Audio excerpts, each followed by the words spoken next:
Good morning, everyone, and welcome to day 2 of our workshop on addressing challenges in the design and analysis of rare disease clinical trials. Our focus yesterday was on quality and fit-for-purpose data for use in rare disease trials and how that data collected from patients could be used to inform drug development. Today, we will focus on design and analysis methodologies that may be useful in settings with small numbers of patients. The first session will focus on adaptive designs, and the second session will focus on analysis methods in small populations. We've assembled an experienced group of speakers and panelists who will share their insights and knowledge with us today. Both sessions will be moderated by Dr. Michael Rosenblum. Dr. Rosenblum is professor of biostatistics at the Johns Hopkins Bloomberg School of Public Health. His research is in causal inference, the design and analysis of clinical trials, and enhancing capacity in low and middle income countries in statistical methods for clinical trial design and analysis. And he is a fellow of the American Statistical Association. So without further delay, I will turn it over to Dr. Michael Rosenblum. Thank you. Thank you, Dion, and welcome everyone. Thank you for joining today. I want to remind everyone, if you have questions, please put them in the Q&A. We won't be recognizing the raise hand feature, so any questions, please put them in the Q&A and we'll try to answer them. The setup for this first session, as well as the second, is 20-minute talks, 3 of them, followed by 20 minutes of Q&A. And I want to cut right to the chase and introduce the first of our 3 outstanding speakers in this first session. Kelly Kidwell is an associate professor and associate chair for academic affairs and biostatistics at the University of Michigan School of Public Health. She has multiple areas of expertise, including sequential multiple assignment randomized trials, also called SMART trials, and other novel trial designs. She's collaborated in a wide variety of fields, including oncology, mental health, and rare and chronic diseases. We're very lucky to have Kelly Kidwell speaking today, and I will hand it over to you. Thank you so much. So yes, I'm so grateful to be here. Thank you. I'm grateful to start the day off. I'm going to talk about SMART design and Bayesian methods for rare disease trials. Next slide, please.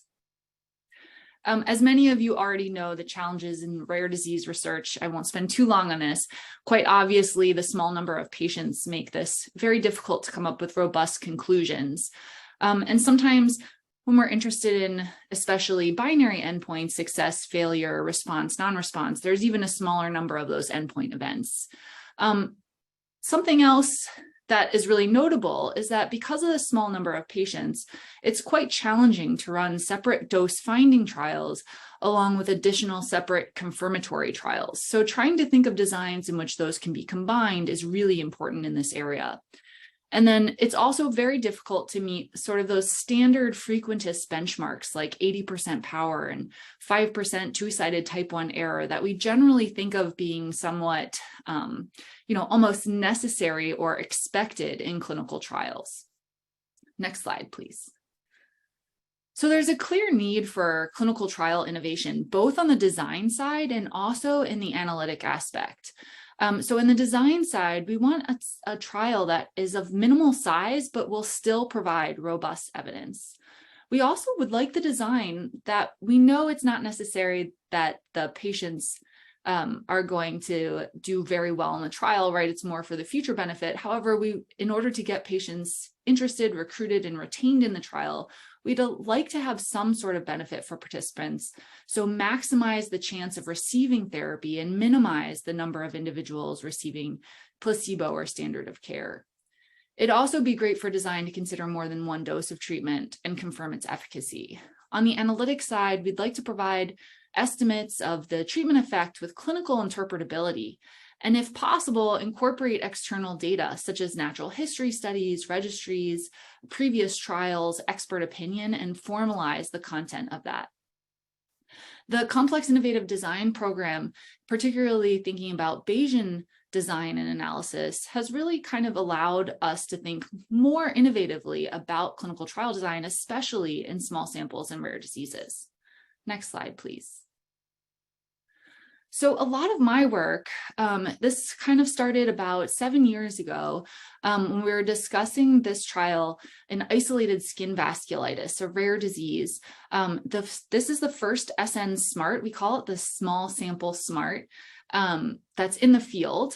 The clinicaltrials.gov numbers here. It's called a randomized multi-center trial in isolated skin vasculitis, or ARAMIS for short.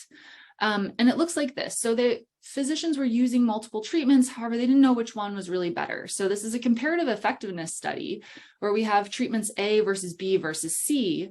And patients are followed for some time. In ARAMIS, it's 6 months, where we expect the treatment to be effective. And if it's not effective, then participants are re-randomized. So those who didn't respond are re-randomized to the other 2 treatments that they didn't first receive. So if they got A, then they'd be randomized to B or C. If they did respond, they continue on that treatment. The goal of this study, while there's 2 stages, is actually to estimate the first stage treatment response. So to say, is it best to get A or B or C? But we want to use data across those 2 stages. So we've developed methods that are appropriate for whether the outcome is either binary, like a response yes, no, or continuous, like a score. Next slide, please. I want to describe this design a little bit more. So SMART comes from the term sequential multiple assignment randomized trial. And these designs really kind of came together in the last 2 or 3 decades, 2 decades or so, in the early 2000s, really thinking about more in the phase 2 space for large samples, and to think about these treatment sequences. So we're kind of forgetting about the original intent of SMARTs, but thinking about using that design, the multi-stage design, where the second stage of randomization depends upon response to the initial treatment, and using it in a small sample to get more information from a small number of individuals. So this is a multi-stage design. Patients can be re-randomized based on response to initial treatment. You might want to think about it as like a restricted crossover design. So crossover designs are used quite often in small samples. First, a patient gets A and then they get B, or they first get B and then they get A. Here, we're going to say, well, I don't want to give everybody that second treatment, because if they did well, then they probably just want to stay on that treatment, and that will help with retention. And so instead, if they didn't do well, then we can re-randomize them. So this SMART design in this aspect is more of this restricted crossover. But we're going to be able to use both stages of data in our analytic method to get a more efficient treatment estimate. Now, this design isn't appropriate for all rare diseases. It's really only appropriate for ones which are chronic and relatively stable over the trial period, so the 2 trial stages. Next slide, please. After we did some work on a sort of comparative effectiveness, the 3 active treatments, SN SMART, we thought, you know what, this design would actually be maybe more useful considering how we could register a drug for a small sample. So the fact that there isn't often dose finding in rare diseases, because we don't have enough patients to go from a dose finding trial to an additional confirmatory trial, we thought we could actually do this in 1 trial. So we've been developing these SN SMART designs considering 2 dose levels and placebo. So here's a design where all participants are randomized between placebo, low, and high dose. They're followed for some time in which we expect to see the treatment effect. And then both placebo and low dose groups are re-randomized between low and high dose. So you can see here that while there are some patients that receive placebo, at the end of this 2 stages of the trial, all participants will receive some dose of the trial. So this again may help with recruitment and retention in the trial. For those on high dose, if the individuals didn't respond, as long as that dose is safe, they could stay on high dose. Perhaps they need it longer. Whereas if they did respond, perhaps low dose could be just as effective, but maybe have less side effects. And so we could re-randomize individuals between low and high dose. Next slide, please. We've modified the design slightly, which is perhaps maybe more patient-centered. So all of those on placebo would be re-randomized as before. But for those on low dose, if they didn't respond, they'd get high dose, assuming it's safe. And if they did respond, they could stay on low dose. Perhaps they don't want to change. And for those who don't respond on high dose, perhaps it's not as accepted to continue to give high dose. Instead, they'd sort of be off trial and given physician's choice, whereas those who did respond similarly to the last design could be re-randomized. And again, the goal here is to use all of the data from stages 1 and stage 2 to decide, is low dose effective? Is it more effective than placebo? Is high dose more effective than placebo? And could you go forward with low dose as opposed to high dose? Next slide, please. And this actually, as we were developing these methods, we noticed that some trials in the rare disease world were using something very similar. So this is an actual trial. It's a Spitfire trial. The clinicaltrials.gov number is here. It was a 2-phase placebo-controlled study of 2 dose levels of treatment in ambulatory boys with Duchenne muscular dystrophy, or DMD. And you can see that here, only the placebo group was re-randomized in stage 2 to low or high dose. Again, this is something that is useful for recruitment. And those who got lower high dose, they continued their lower high dose. Here, it was likely to see long-term effects. Now, in their primary analysis, they only were planning to use that stage 1 data. Their primary outcome was the change from baseline to week 48 in the 6-minute walk distance, and the secondary outcome was the NSAA score, or ambulatory score. Now, you can see that this design is quite similar to the SN SMART design that I just showed you. However, we use this in comparison to what if they did an SN SMART and actually use that second stage data? We could see more efficiency, and I'm going to come back to that in a few slides. Next slide, please. So there are many advantages of this SN SMART with the dose levels. The fact that many participants will receive a higher dose level in stage 2, or at least some dose level. And so this can really help with engagement and retention, and also recruitment. The design allows for both dose finding and dose confirmation, which allows us to find the dose effect and also register the dose within 1 trial as opposed to requiring 2. This is really helpful, as one of the most common reasons for not being able to register a drug being the fact that they didn't find that the correct dose wasn't found. And then the analysis can formally incorporate expert opinion or external control data, external co-data from previous trials or registries. And this can really help with the efficiency of the treatment effect estimates, but also decrease the number of individuals on the placebo arm. Next slide, please. So we've worked the analytic methods in the Bayesian framework, and I'm not going to show you any equations here, but I want to give you some intuition for what's happening. And if you're interested in the actual equations, I'm happy to share those papers with you. So feel free to follow up with me. But our goal is to estimate the first stage response rate, or the mean outcomes of each treatment, by pooling together the data across both stages. We want to provide credible intervals of the effect, or the differences between the dose levels and placebo, or the differences between the treatments. And those are going to contain the true effect with some particular probability. So this is actually the definition of a credible interval that most people think is what a confidence interval is. And with this Bayesian framework, we're going to shift our focus away from significance and p-values and really focus on the estimate itself. And we can formally incorporate expert opinion, historical data, or external control data, which is going to help increase our precision. And we can formally test the effects of that as well. So I know people are very worried about Bayesian framework in terms of the priors set, but you can rigorously test the effect of these priors, the effect of that prior information. Next slide. So the Bayesian framework is really set up such that we think we don't know the true population parameters. And so we're trying to figure out what they are. They're random, they can change. And so we take our best guess at these response rates based on our current knowledge, which might be expert opinion, registry, prior trials. And that's like this red curve, right? This is our start of the trial idea of what we think the estimates are going to be.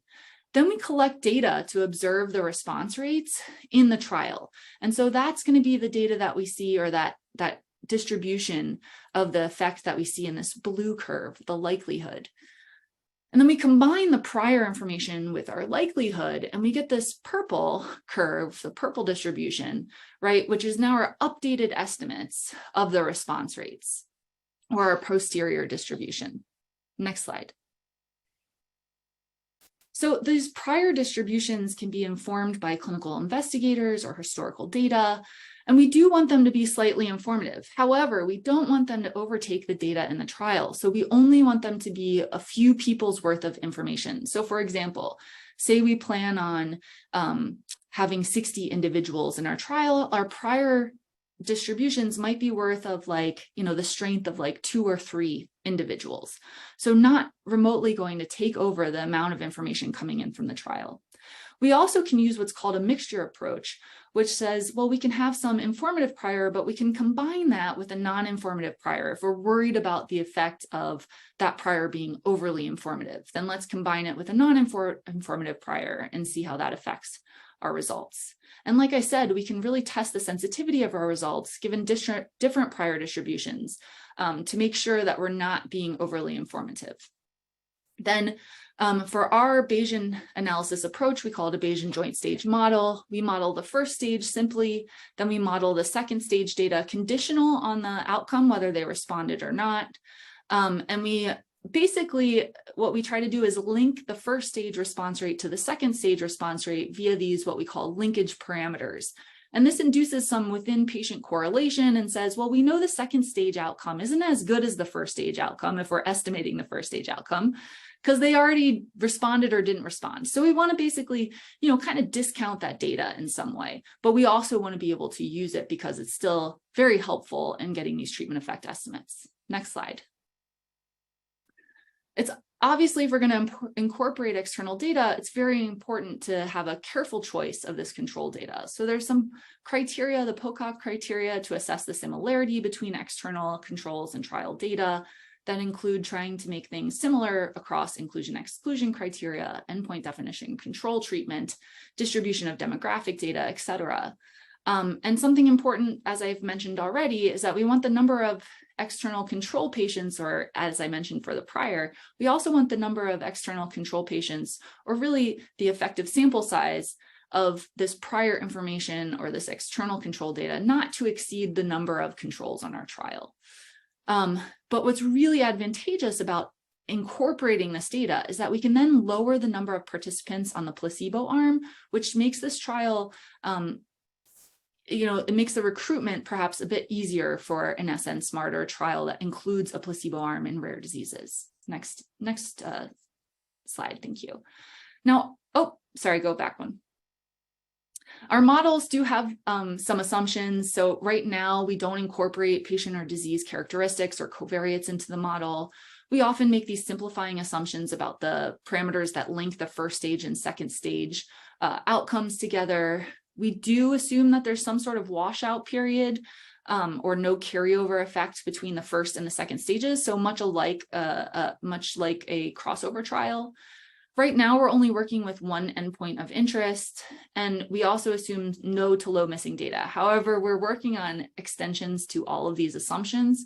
And we also, once you use our model, you can test many of these assumptions and how appropriate they are in your settings in various ways, and we provide some guidelines to that. Next, please. What we found is that our models provide, our Bayesian joint stage models provide estimates with very low to no bias and are much more efficient or have lower variance than other estimates. And so I have double whammy on the page because really with the two-stage design plus the Bayesian model, we have this double whammy effect in which we get these more efficient and robust estimates of the treatment effect. And we can test our sensitivity to our various assumptions. Next slide. So going back to that Spitfire trial, we've simulated some of the data and reanalyzed the data, incorporating some external control data from one of the largest natural history studies in DMD, Synergy. Now, what you can see is the first row is from if we just use the first stage of data, like a traditional analytic approach, which they used for the Spitfire analysis. Now, the next two rows are using methods which we've developed, the Bayesian joint stage model and a robust meta-analytic combined model, which I didn't go into, but it really formally incorporates that external control data. And what you can see is that these estimates are quite the same, 1.8, 1.6, but the credible intervals are smaller, or we have more efficient estimates with these Bayesian joint stage models or the robust SMAC, because we've used both stages worth of data and we've formally incorporated external control data. So we can see the savings. Next slide. So you might be thinking, okay, if I'm interested in running this, well, how do I size it? So we have two sample size calculators out there, an R-Shiny applet ready to go. If you're interested in 3 active comparators and you have a binary outcome, we can provide the sample size such that you have some amount of probability, say 80% probability for the 90% credible interval of the difference between the best and second best treatment to exclude 0. So here are some results, for example, where you'd need 28 participants per arm, or like, just under 90 patients, depending upon the treatment difference that you're interested in seeing. That R-Shiny applet is available online. Next slide, please. We also have an R-Shiny applet, which is soon to be online for the placebo high and low dose trial, where you have continuous outcomes. And here we can really quantify the sample size savings. So if we look at the first row, scenario 1, you can see that if you had a 1-stage design and a frequentist analysis, say like a comparison of the means, right, like a t-test or so, you would have 50 participants per arm. Now, because we've formally incorporated the external control data or have some prior information, we save 4 patients worth with a Bayesian analysis. So we would need 46 per arm. However, if we have a 2-stage design with the SNSMART and use our Bayesian joint stage models, we only require 31 participants per arm. So you can see there's this massive savings, 62 to 67% of savings in our sample size by using the 2-stage data and the Bayesian joint stage model. So again, that double whammy effect where we're seeing that we can reduce the sample size from a 1-stage design by 15 to 60%. Next slide, please. All of our current methods, Bayesian and we have similar frequentist methods, are available in an R package called SNSMART, which you can download and use. We have a number of papers already in the field, and there are 2 SNSMARTs in the field that I know of right now.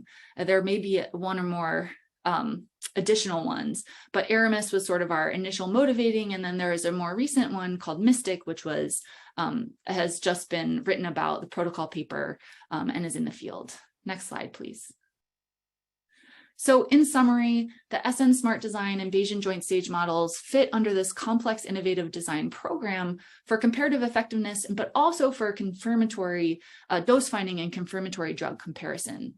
But really this is for, I'm not saying this is for all rare diseases, this is for chronic stable rare diseases. But this design has potential to aid in recruitment and retention. The design and the analysis can both dose find and dose confirm that best dose level. And when we use the 2-stage design and the Bayesian framework, we're allowing for more efficient, unbiased treatment effect estimates. We've developed software to disseminate these methods, and we hope that this design will aid in identifying more effective treatments for rare diseases.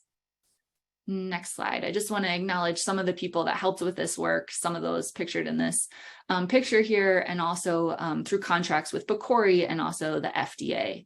I think that's the end of it. So thank you so much. I'd be happy to take questions later or offline. My email is kidwell@umich.edu. Thank you, Dr. Kidwell. That was a fantastic presentation. And there are multiple questions in the Q&A, and we'll come back to them after all the speakers have gone, but you kept your talk perfectly on time as well. Thank you for that. And we'll turn next to Noah Simon. So Noah is an associate professor in the Department of Biostatistics at the University of Washington. He is an investigator for the Therapeutics Development Network at Seattle's Children's Hospital. He has a variety of research expertise areas, including biomarker development, clinical trial design, including adaptive clinical trial designs, and machine learning. And he primarily engages with trials in oncology and cystic fibrosis. And he's, as all the speakers and panelists today, an outstanding researcher. And I turn it over to you, Noah. Perfect. Thank you so much, Michael. It's a pleasure to be here.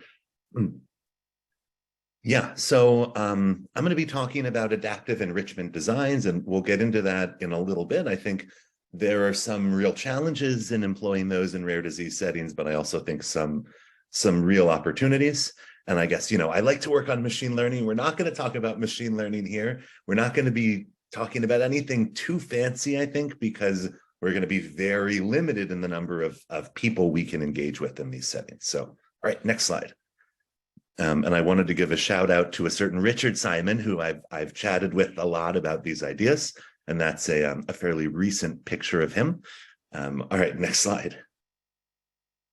Oh, and I guess I want to say, normally I love to engage with questions during the talk, but I'm probably not going to be able to do that this time because we're a little time limited. So I'm looking forward to engaging with questions during the Q&A.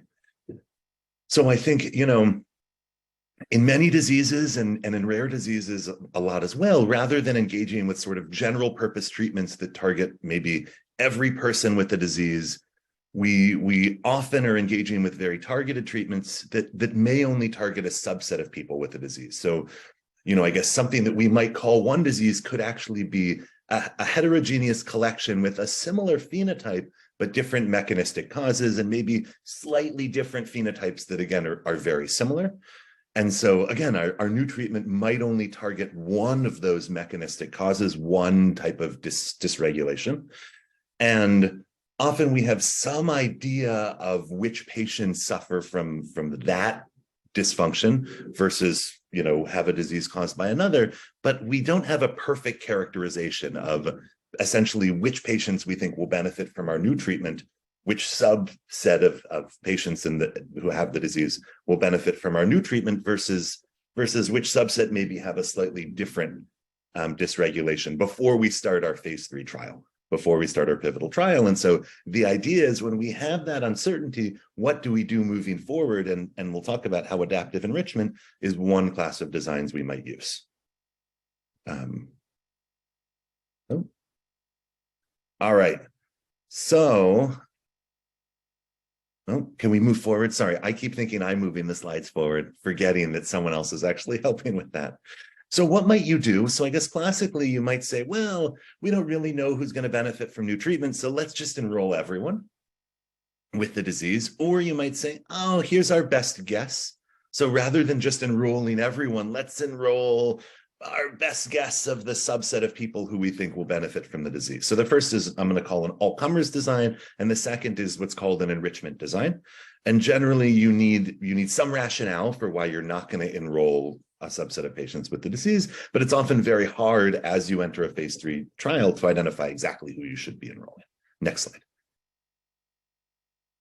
So an adaptive enrichment design ideally provides a happy medium here. You start by enrolling everyone and randomizing them to your new treatment, maybe in standard of care in the case of a randomized trial.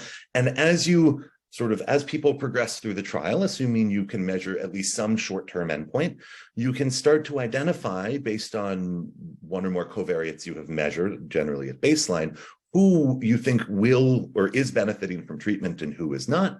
And then you can modify your enrollment criteria as you go, maybe drop, strata of patients from future enrollment based on what you're learning. As you can imagine, it's hard to learn a lot during a trial, but maybe you can learn a small amount that could still be really effective. So these modifications will use outcomes and treatment assignments from earlier patients. So you obviously have to be careful about, blinding and bias and such, but there are ways to engage with that. All right, next slide. So before I jump into that, so again, we said, okay, you can have an all-comers design, you can have an enrichment design, or maybe you can do this adaptive enrichment design where on the fly, as the trial goes, you say, oh, this trial targets people whose in an oncology example, tumors express this protein too much. But what does too much mean? Okay, we're starting to learn as the trial goes along what a reasonable cut point for too much versus too little is, and you sort of stop enrolling patients who you think have too little and allow them to engage with other treatments, again, as the trial progresses. You obviously have to be very careful about statistical conclusions there, but there are a number of frameworks for engaging with that, which we will touch on as we move forward. So in oncology, and I know this is not a rare disease example, but I want to give this because I think it's a good archetypal example.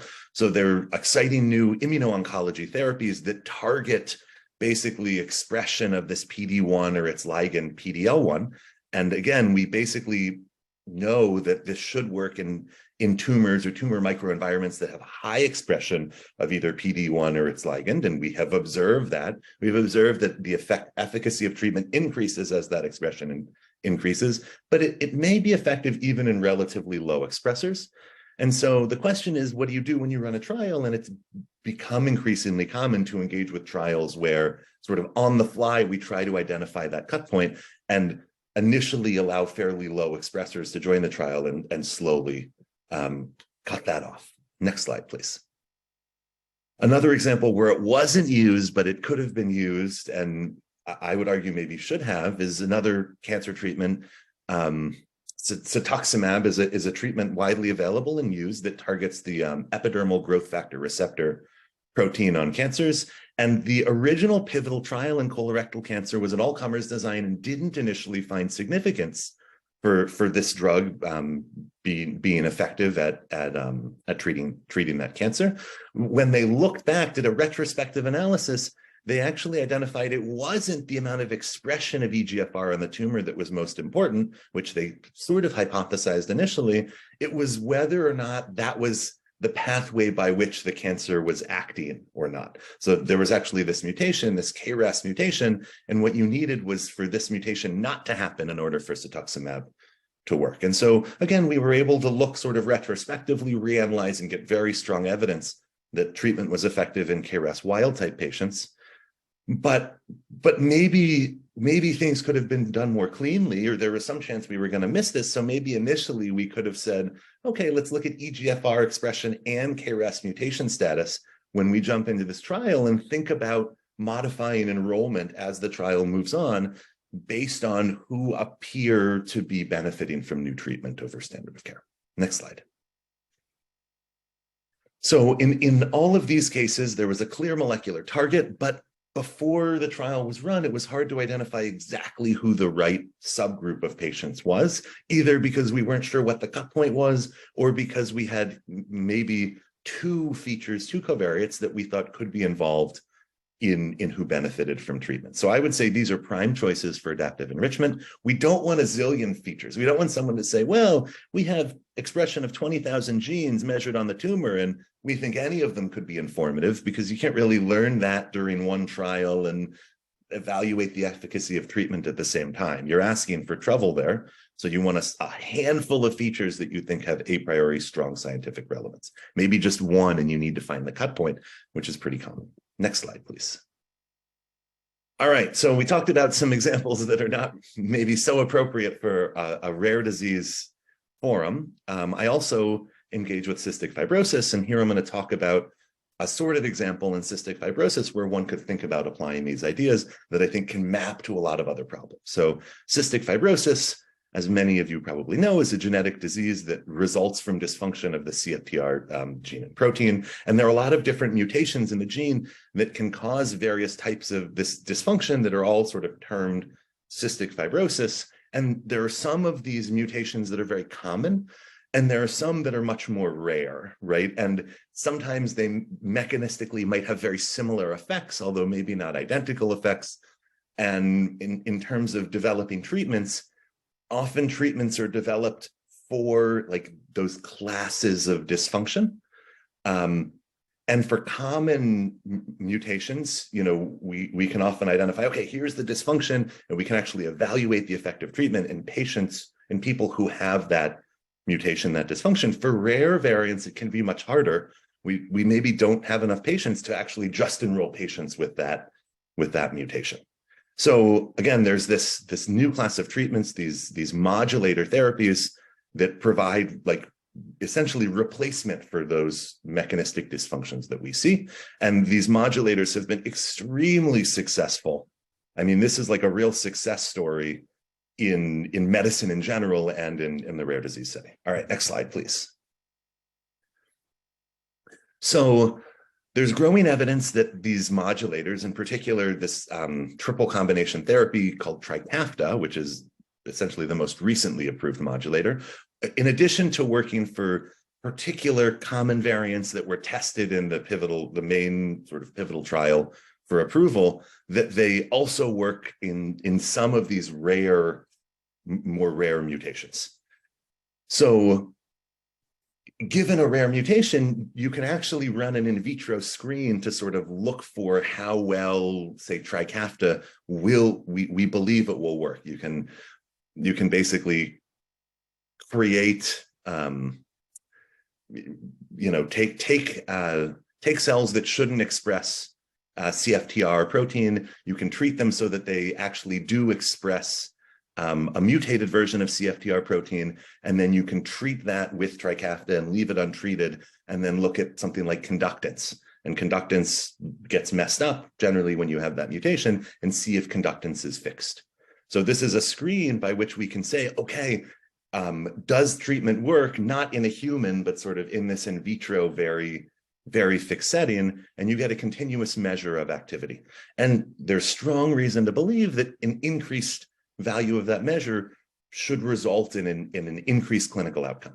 So one question is, how much is enough activity? What should a good cut point be? And I guess I want to note, I'm going to talk about running trials here. There has been some label expansion of Trikafta just based on this, where additional trials didn't need to be run. It was expanded to different mutations beyond the original one. But one could imagine that in a scenario like this, say before a pivotal trial had even been run, one might want to employ an adaptive enrichment design. All right, next slide, please. All right, so again, is it a good fit for adaptive enrichment? It's a potentially very effective therapy, but only for a subset of people. Excellent. Are there good alternatives for people to try? Maybe not great, so maybe that's a strike against it. Adaptive enrichment is better when there are good alternatives. Do we have a larger potential pool of patients than we can likely enroll? Are we in the case where we have 5 patients with the disease in the enrollment window and we basically need to enroll all of them? Cystic fibrosis is a relatively common rare disease, so we're not. So again, I would argue that it's a pretty good candidate. Next slide, please.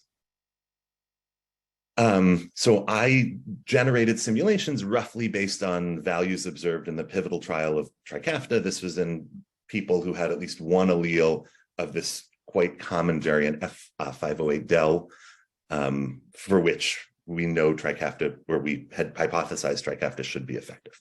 All right, next slide, please. So here, again, in my simulation, I generated a biomarker X. You can think of this as that conductance measure as uniform between 0 and 1. And I had a treatment effect or sort of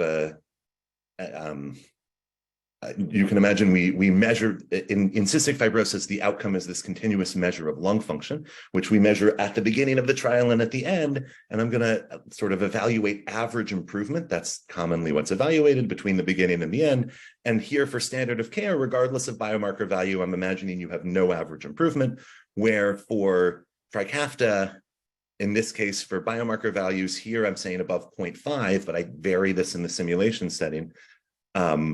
I'm imagining you have an average improvement of something like 5 points on this FEV predicted scale. And I'm going to vary both, again, where the cut point is and the jump, just to show what gains we might get from using adaptive enrichment versus something like an all-comers design here. Next slide, please.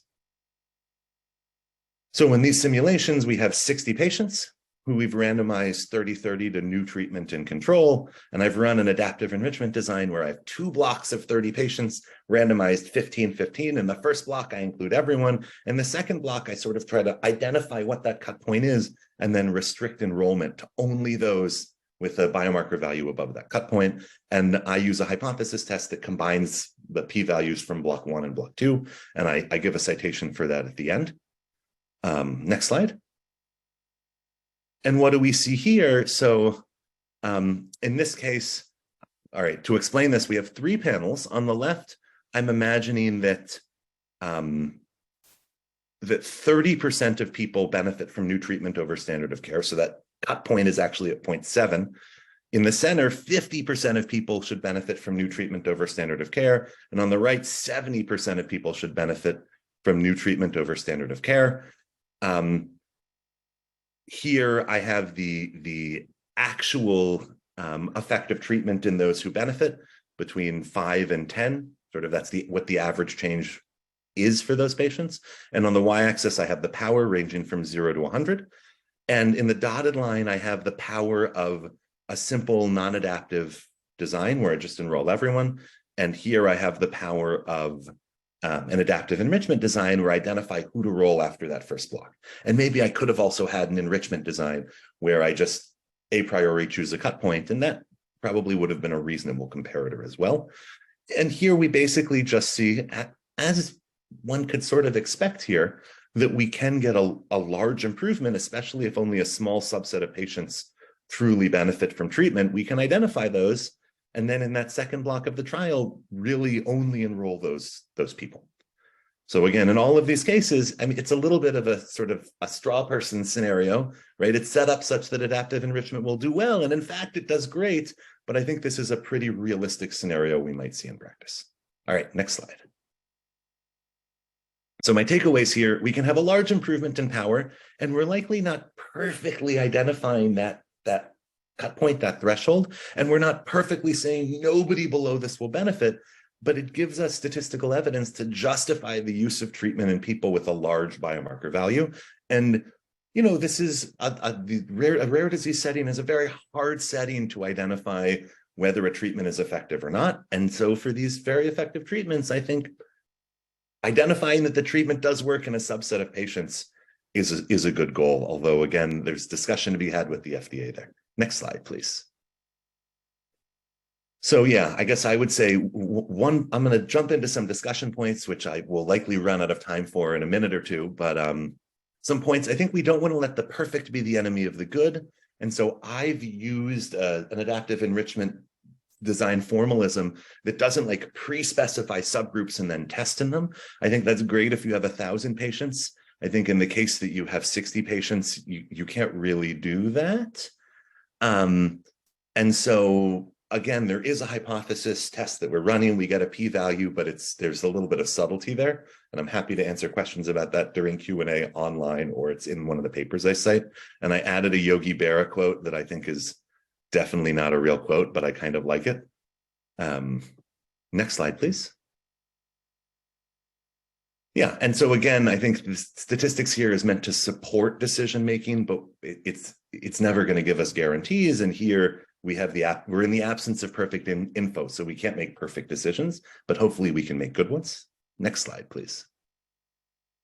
In this stereotyping example, it's possible that no clinical trial is needed at all, right? Because Trikafta is extremely effective in general, right? We have strong evidence that it will be effective, you know, in these patients in vitro. In fact, again, there was label expansion based on that without running a trial. That said, in the case that you can imagine a slightly different world where we didn't originally have that positive trial. We didn't originally have that common variant that Trikafta was so effective with.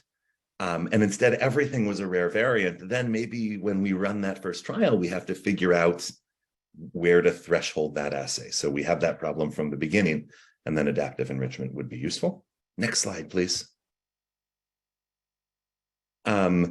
You know, I throw out the number 60 patients, 60 people. That may be a pipe dream in some settings. It may not be totally appropriate. You can do this with fewer, and maybe you're combining like early and later phase data. There is something called a seamless phase 2, phase 3 that one could engage with there. So I think I'm going to cut it there. I have a little bit more on the slides that mention maybe use of registry data or historical data for a control arm. some thoughts on specifics on what null hypothesis is being tested. But again, I think I'm gonna, those are technical details. On my last slide, I think I have citations. One more. And so there's some discussion here, papers that I did with Richard Simon. And so anyhow, I look forward to answering questions. Thank you all for your time. Thank you very much, Noah. It's an outstanding presentation. I liked especially the Yogi Berra pretend quote.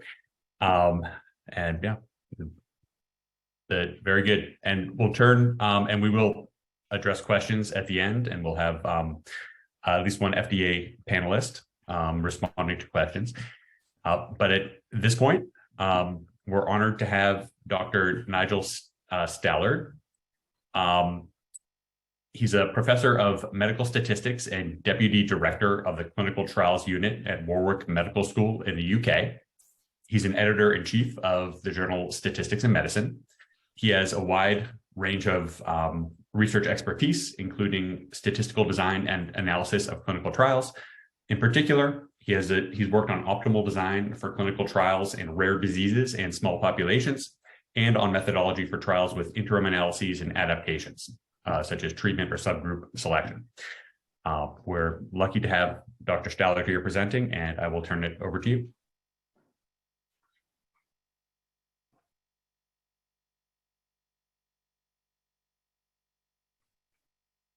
Thank you, Michael, for the introduction, and thank you for the opportunity to speak. I was going to say this afternoon, but I guess it's the afternoon here, but probably the morning for most of you. So this talk does fit with the sort of general theme for today of design and analysis methods for clinical trials for rare diseases. But I admit, although I am interested in adaptive designs, I'm not particularly going to be talking about adaptive designs today.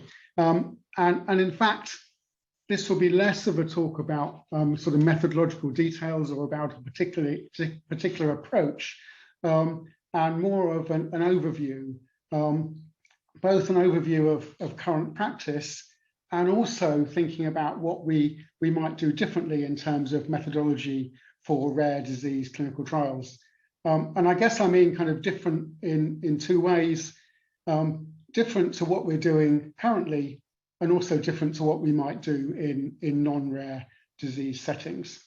Move on to the next slide, please. So I'm just going to start with some acknowledgements. Most of the work that I'm talking about today has really arisen from two projects on clinical trials in rare diseases or small populations. The first is a project that was funded by the EU that I led, called INSPIRE, which stands for Innovative Methodology for Small Populations Research. And the second was a task force on small populations clinical trials organised by IRDiC, the International Rare Disease Research Consortium.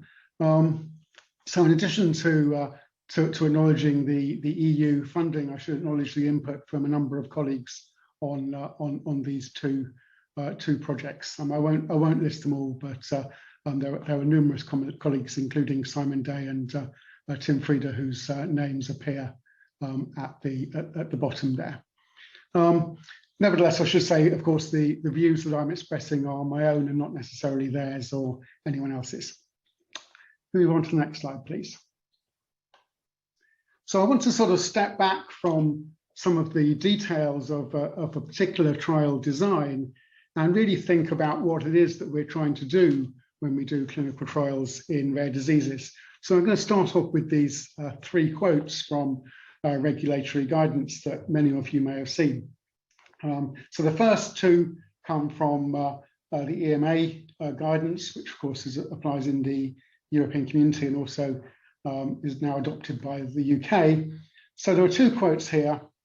The first says, patients with rare conditions deserve the same quality, safety and efficacy in medicinal products as other patients. And then they go on from that to say, orphan products should therefore be submitted to the normal evaluation process. And there's a similar statement from the FDA in the US saying that the Orphan Drug Act does not create a statutory standard different from common conditions. So if the title of my talk asked, should we be doing clinical trials in rare diseases differently, and that means differently to what we do in non-rare disease settings, then these statements at face value would suggest that the answer to that is no. Nevertheless, of course, things are not quite as simple as that, or we wouldn't be needing this workshop today. So I want to start by looking at what's actually being done in the world of rare diseases. So if we move on to the next slide, please. So this slide presents some work that was done by a group in Liverpool. And what they did was they went through the clinicaltrials.gov database, looking at trials in rare diseases and non-rare diseases and comparing the recorded sample sizes for those trials. So this slide is just a summary of what they found. So the first column gives the sort of ranges of trial sizes, trials 0 to 50 patients, 51 to 100 patients, and so on. Then the second and third columns give the percentages of trials in each of those size ranges. The first one for non-rare diseases and the second one for rare diseases. So looking first at the non-rare diseases, you can see many of the trials, even in non-rare diseases, are quite small with fewer than 50 patients, but there's quite a sizable chunk, around 30% of trials with between 100 and 500 patients. And I think that sort of slightly bimodal, if you like, distribution probably reflects a sort of mix of trial types. So what they looked at was all of the trials on clinicaltrial.gov. So that kind of represented both early phase and confirmatory late phase trials. So perhaps that's why we have sort of, you know, a bunch of small trials and then a bunch of larger trials. If we look at the rare diseases, then perhaps not surprisingly, we see something rather different. And here it seems that, as we probably would have expected, the larger trials are much less common. So here the large majority of trials have 50 patients or fewer, and really there's no evidence of that sort of second mode in the distribution, if you like, of trials with more than 100 patients. So move on to the next slide, please. So here's a summary of a similar work, which focuses particularly on rare diseases and splits up sort of phase 2 and phase 3 trials, so we can look at those separately, and also splits up diseases by disease prevalence, because of course a rare disease which affects between 1 and 5 in 10,000 people, while still rare, is obviously very different from one which affects you know, perhaps 1 or 2 in a million. So the left-hand panel shows phase 2 trials, and the right-hand panel here shows phase 3 trials. The sample sizes are on the sort of y-axis, and you can see that this is on a logarithmic scale, and it does go right down to 1 at the bottom there. And in each of the disease prevalence groups, we've got sort of 2 sets of bars. The first one is for actual trial sizes where the trial's been completed, and the second one is for target trial sizes where the trial is still ongoing. Of course, quite often the actual trial sample size is rather smaller than the target. So looking first at phase 2 on the left here, it looks that apart from the very, very rarest of the diseases, the trial sample size doesn't seem to change that much across the different prevalence groups. And here the sort of typical sample sizes are, you know, kind of just under 50. So sort of, you know, maybe kind of 30 or 50 patients in each trial. So clearly that appears to be achievable even in these rare diseases. If we move across and look at the picture on the right, then here the story is rather different. Obviously, because these are phase 3 trials, these are confirmatory trials. Trials typically in this setting are rather larger, and it certainly looks as if, as we consider more rare diseases, so the trials are smaller than for the less rare of the rare diseases. And we can see a sort of, what appears to be something of a trend with sort of larger trials on the right and smaller trials on the left within that panel. And in the very rarest of the diseases, those affecting fewer than 1 in a million, really phase 3 just appears to be completely absent in this picture. There are very, very few trials which describe themselves as phase 3 that were done in these very rare diseases. Now, obviously, the designation as phase 2 or phase 3 was taken directly from entries on the clinicaltrials.gov database. But it really appears that, perhaps unsurprisingly, whatever the regulations might say, trials are being done differently in rare diseases to more common ones. Trials in rare diseases are smaller, and the rarer the disease, the smaller the trials. And in particular, it looks like in phase 3, in the very rarest of diseases, these might be skipped altogether. Move on to the next slide, please. So clearly we are doing trials differently in rare diseases to non-rare ones. And this is the well-known problem. Trial sample sizes are small, often necessarily so, yet we want as much high-quality data as possible for clinical and regulatory decision-making. So how might we do them differently? How might we do them better? And I'm going to talk briefly about 3 possible sort of general approaches.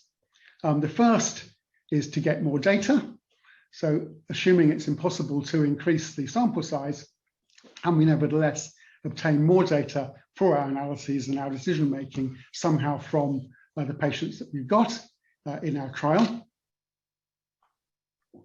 Secondly, can we get more information for our decision making from the same data? So use our data as efficiently as possible. And then thirdly, and this isn't really talking about doing trials differently, but more about the way in which we use the information and using that differently, can we consider changing the level of evidence required for our decision making? Next slide, please. So first of all, let's think about how we might try to get more data. And first from within the trial itself. So without increasing the sample size, this means collecting more data from the same patients. And sometimes we can do this by thinking about the data that we collect. So we can ensure, for example, that we collect continuous endpoints where we can, rather than binary endpoints, and certainly not dichotomize a continuous one into a binary response. We can make sure we collect relevant baseline covariate data. We can collect longitudinal data where we can and have long-term follow-up if possible. And we can collect secondary endpoints that can be used to aid our decision-making. Now, sometimes there are good clinical reasons why we shouldn't do these things, but generally, if we can, then if we can collect and use more data, then that can only be good and can only help us in our decision-making. So move on to the next slide, please. So those are pretty much no-brainers, I think, but slightly more controversially and certainly requiring some more careful thought is the use of additional data from outside of the trials. And this may be from historical control data, so taking the control data from previous trials in the same population and using that either to completely replace the control group in the current trial, or perhaps more likely to augment it so we can use a smaller control group in our trial. And there's been quite a lot of recent statistical work on methods which enable us to do this. In particular, there's been a lot of work on what are called dynamic borrowing methods, where external control data are weighted according to their concordance or discordance with the observed data. So the idea being that if the historical controls look similar to the current controls, then we should include them. And if they look rather different, then they could be ignored. And I think that, there's lots of nice work there, and it's a really nice idea. The challenge is, if you think about the decision as essentially being a hypothesis test, and about the type 1 error rate for that hypothesis test being the probability of a false positive result taken over all the possible sets of data from the trial with the historical control data considered fixed, then by including that sort of additional control data, you can inflate the conventional type 1 error rate. Now, there are ways around that. You can make the test more stringent to bring the type 1 error rate down again, but generally that removes the very advantage of including the external data at all. Now, obviously, hypothesis testing is only one way to think about decision-making process. So how much you worry about type 1 error rates really depends what it is that you think you're doing in the trial. But if you are going to use historical control data in this way, then I think it's important to at least consider this. Maybe it's something that could be discussed in the discussion session later on. Extending the use of external data further, there was quite a lot of talk in the session yesterday, of course, about using real-world evidence with a whole range of methods possible, including the generation of synthetic controls or even conduct of so-called in silico trials using models based on real-world data. Again, I think this probably comes with many of the challenges of historical controls and perhaps more. It does have real potential, perhaps particularly for exploratory work or for planning trials or using alongside trials to interpret the results when the samples are small. But I think it's something that, again, needs to be very carefully thought about. Next slide, please. So having collected our data, we obviously want to make the best use of it possible, which really makes sure that our analyses are as efficient as possible. I'm not going to say very much about this because I know it's the theme of some of the later talks today. We also want to make sure, of course, that our designs are as efficient as possible, which we've heard in the last couple of talks. So using methods like group sequential approaches to stop as soon as we have sufficient evidence to reach a conclusion, or adapting our design to remain efficient as we learn about treatment effects or about nuisance parameters or about patient heterogeneity. Or going back to something more similar to what we heard in the first talk, designs which allow us to have patients receiving multiple treatments so they act as their own controls. And obviously, there are a number of methods enabling us to do things like this. Move on to the next slide, please. So the final thing I want to talk about is really thinking about what level of evidence is required for decision making. And of course, when we conventionally plan a confirmatory trial in a non-rare disease setting, then the focus is typically on primarily on type 1 error rates. Now, I know the p-value isn't everything, but in practice, much of our demonstration of efficacy comes down to whether or not we have a conventionally statistically significant result. So when we plan our study, we typically fix the type 1 error rate and then find the sample size to give us a certain power to detect a specified effect. And when we analyze our study, we typically control the type 1 error rate. And if the trial is smaller than we'd hoped, then we accept it'll be underpowered. But why are we really thinking about error rates so much at all? Of course, the answer is because we're worried about the consequences of an incorrect result. And in particular, our focus specifically on the type 1 error rate is because we're usually more concerned about protecting ourselves and the patient population against false positives than against false negatives. So maybe it makes sense to focus explicitly on those consequences and to think about the decisions that we might make, either in terms of patient outcomes or in terms of health economic benefits, to make those decisions as well as we can. Move on to the next slide, please. And the sort of health economic approach of value of information analysis allows us to do this. And essentially in this setting, we have a sort of trade-off between larger and smaller trials. If we do a larger trial, then that will obviously give us more information. It will allow us to better control our error rates. We can maintain our alpha. at a conventional level and ensure a good power. But the consequence of that is that the trial will take longer, of course, than a smaller one. And that's a particular challenge in a rare disease because it might be a lot longer. And the longer the trial goes on for, the longer it will be before the patients benefit from the results of that trial. So we're trading off getting better evidence to make a good decision against having more people more quickly benefiting from that decision. And that balance changes as the number of potential patients in the population changes. So it's different for a rare disease to what it would be for a common one.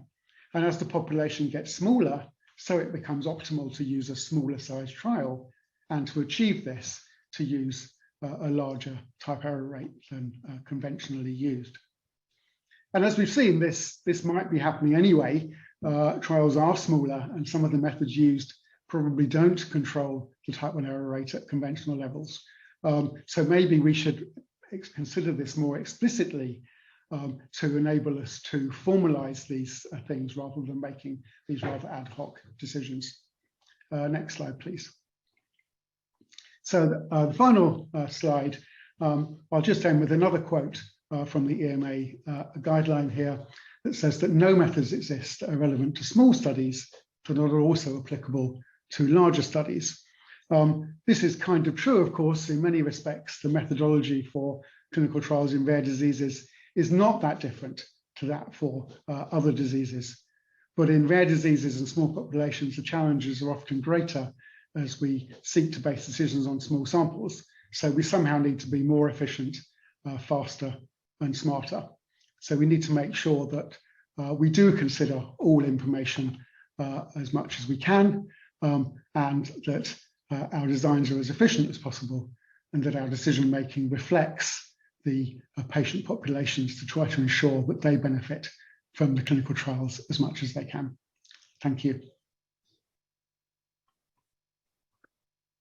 Thank you. Thank you, Dr. Steller, for the excellent talk. And I want to thank all three speakers, Kelly Kidwell, Noah Simon, and Nigel Stallard, for being crystal clear in presentations of somewhat complicated topics. So you've done very well on that, and I appreciate it. We'll turn next to panelist Greg Levin. So Greg will give some feedback based on the talks, and then we'll go to answer questions with the remaining time. So Dr. Levin is an associate director. He's the associate director for statistical science and policy in the Office of Biostatistics in the FDA Center for Drug Evaluation and Research, CDER.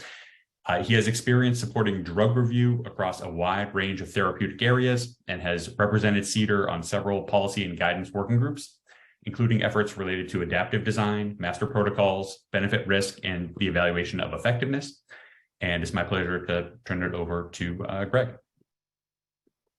Thanks, Michael, for the introduction, and I really appreciate the opportunity to participate today. I really enjoyed the three talks and thought I would share a few brief thoughts on each one, and then make a few additional remarks related to adaptive designs in rare disease settings.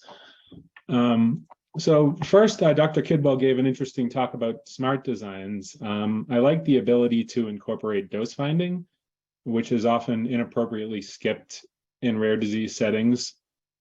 I also think there can be value in incorporating a second stage with re-randomization, and this will often be better than simply rolling all subjects over into an open label uncontrolled extension phase, which is something we often see.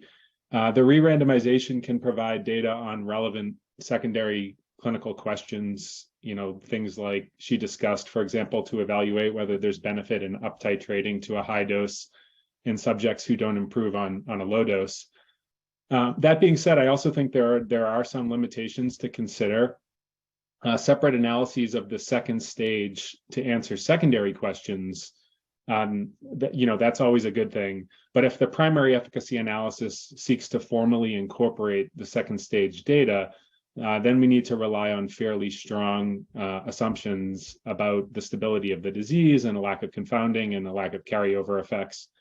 And the potential borrowing of external control data that was discussed also adds additional risks and complexities. And these may be able to be adequately addressed with careful approaches in certain settings, but there are challenges there. I think the recent FDA guidance on externally controlled trials gets into a lot of that. In the second talk, Dr. Simon gave a nice summary of adaptive enrichment designs. And I think such an approach can definitely have value in settings where there's a targeted treatment with a fairly well understood mechanism of action that's thought to be more likely to benefit a certain subpopulation of the disease. And I agree with the recommendation that there should ideally be one feature with strong a priori evidence considered for adaptive enrichment. Unfortunately, such evidence can be hard to come by in the rare disease setting, and if it's not available, it may be better to enroll and obtain data on the full population and then just explore the relationship between the biomarker and the treatment effect. One additional comment I would make is that the approach may not be as advantageous if the true relationship between the biomarker and the treatment effect is, say, more continuous in nature rather than a step function, and this might be a bit more realistic. And finally, I'd also be interested in learning a bit more about approaches to not just control type 1 error, but to provide reliable estimates of treatment effects in the targeted subpopulation. And in terms of the third talk, I very much agree with Dr. Stallard's recommendations to maximize efficiency with simple approaches that are often underutilized. Things like analyzing continuous endpoints using all of the information rather than dichotomizing, adjusting for prognostic baseline covariates, and collecting longitudinal data. And with respect to longitudinal data, I've seen multiple trials in rare disease settings where a short-term controlled period was carried out. They didn't see evidence of a treatment effect, and then there were post hoc hypotheses that the controlled period was not long enough for the treatment effect to manifest. I know this is challenging, but if there's uncertainty at the design stage about the duration of treatment that may be necessary to provide benefit, having a longer controlled period is really critical to increase the chances of establishing benefit and making the effective treatment available to patients. I also think something like the information approach to sample size determination that Dr. Stallard discussed can be valuable. And I do want to note that the 2019 FDA effectiveness draft guidance states that in certain settings where flexibility is warranted, like in ultra rare disease where sample sizes are limited, a higher significance level than the typical 0.05 standard may be acceptable if it's pre-specified, justified, and agreed upon with the agency. But we definitely have more work to do on a framework and factors to consider and trade-offs to consider in making such determinations. And finally, I'll just add one comment of my own. The type of adaptive design in the rare disease setting that I think is often overlooked and should be considered, nearly all the time is actually the simplest one. And that's the use of a group sequential design with multiple interim analyses to potentially stop the trial early for efficacy. Trials in rare diseases are often planned with tremendous uncertainty about the potential effect size. And the choice of the alternative hypothesis that determines the sample size is often pretty arbitrary and overly optimistic. And a trial with a single analysis on a fixed number of subjects may be substantially underpowered to detect smaller effects, but effects that would still be plausible and still be clinically meaningful. And so to address this, a trial can be designed that has interim analyses with pre-specified stopping rules. And this can lead to a high probability of stopping for efficacy with smaller sample sizes if the treatment truly has a large effect.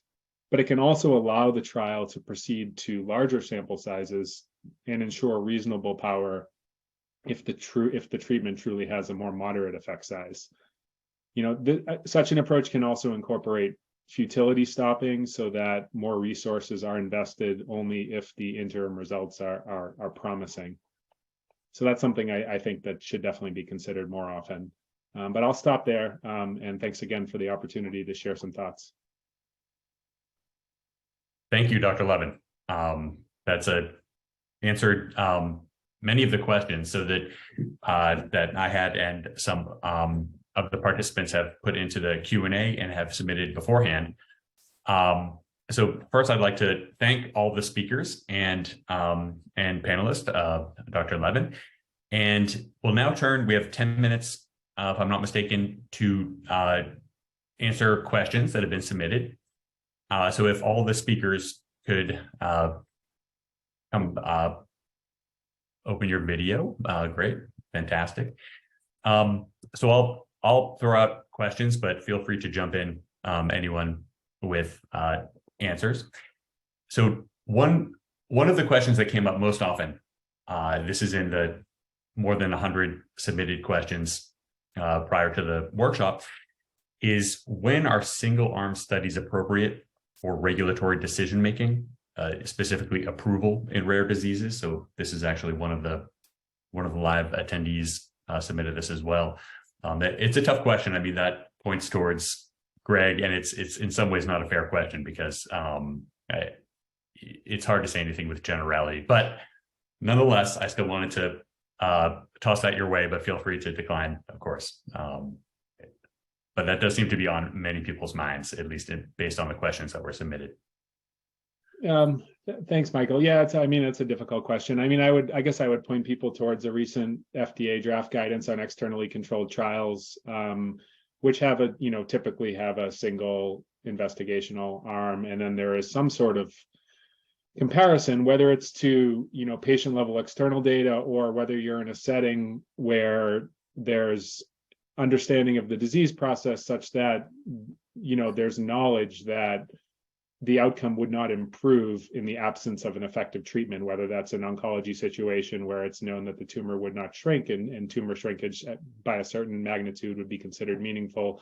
So I think it's a very complex set of factors that I would point to that guidance and some of the considerations there about both the settings where it may be more relevant, more fit for purpose, and also some of the approaches that would be necessary to try to mitigate to the extent possible the biases that can be introduced with non-randomized comparisons. Thanks. Thank you.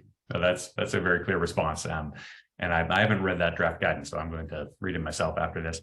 Any thoughts from the three speakers? I mean, it's hard to comment on regulatory. I can't comment on the regulatory, but just on your thoughts in general on the evidence produced by them. Yeah. From what I've seen, one needs extremely good historical data, and you need to be very, very careful to make sure that things are appropriately matched, or that some sort of statistical methods are in place to account for the fact that there may not be a perfect match. And I love statistical methods, and I am very cautious when I say, oh, just do an analytic correction for the fact that you don't have matching populations, right? That rings alarm bells. But I also want to say, like, the perfect is the enemy of the good here, I think. And it's an incredibly challenging problem. And so, I think sometimes we need to be a little bit more aggressive and noting that there are type 1 and type 2 errors that we have to be concerned with. No, those are great points. And any Dr. Stallard or Dr. Kidwell, any thoughts? You don't need to. But. Not really. I don't think anything above what Noah just said. I think it is something which you need to be very sure. I think that you really understand what's going on from your historical or external data, and have very good confidence that really is comparable. Yeah, that's quite reasonable as well. Good. Thank you. We'll move on to the next question. The second most common question that came up was about sample size, choosing one sample size, given limited information. And I liked what Dr. Levin proposed about doing a group sequential design to try to handle the large uncertainty about effect size. And also I like Dr. Stallard's approach for potentially inflating alpha and looking at decision theoretic criteria to decide on study design and sample size. And then Dr. Kidwell, do you have software for sample size selection? Do you want to talk a little bit about that? Sure. it's an opportunity, and any others who want to talk about the sample size question, that also I think is bit on many people's minds. Sure. Yeah. Sample size is, we all have that question when we think about clinical trials, and especially in rare diseases when we know that the numbers are so limited. We have our Shiny applets that are available via, if you search my name, I think. And like I said, one is sort of, it's in a draft stage. It should be out very soon. And they ask for information that we think that statisticians along with clinicians could easily, or, somewhat putting their heads together, come up with and put in there when we try to provide some guidelines, mainly expected treatment effects. We asked some information about kind of linking the data from stage 1 to stage 2, and then like, what's the probability that you want to, so sort of asking about power and type 1 error, but since we're in a Bayesian framework, we phrase it slightly differently, but it's very similar in terms of, well, what power do you want, and how much are you willing to allow for an incorrect conclusion. And so we hope that that helps facilitate the use of these SN Smart designs, as it can be intimidating if you're not used to the Bayesian framework to think about sample size and or how to use these. So we've created both on the front end design software, and then also in our package on the back end to actually analyze the data to help with the whole process. That's great. Yeah, thank you. And any other thoughts on the sample size question? First of all, to really agree with what Gregory said about the use of group sequential designs here, and allowing, stopping as early as possible. I see there's also a question in the Q&A specifically about using sort of Bayesian methods in group sequential designs, and whether that's possible. And the answer is yes. There are quite well established Bayesian sequential analysis methods, either stopping in terms of the sort of amount of posterior information, or controlling frequentist type error rates using a Bayesian stopping rule. So yes, if you want to be Bayesian, you can also still have rules which allow you to stop early. Great. Yeah, thank you. I'm a naive guy, so I'm going to make a kind of naive comment here. But I think, if you have a blockbuster, you don't need a big sample size.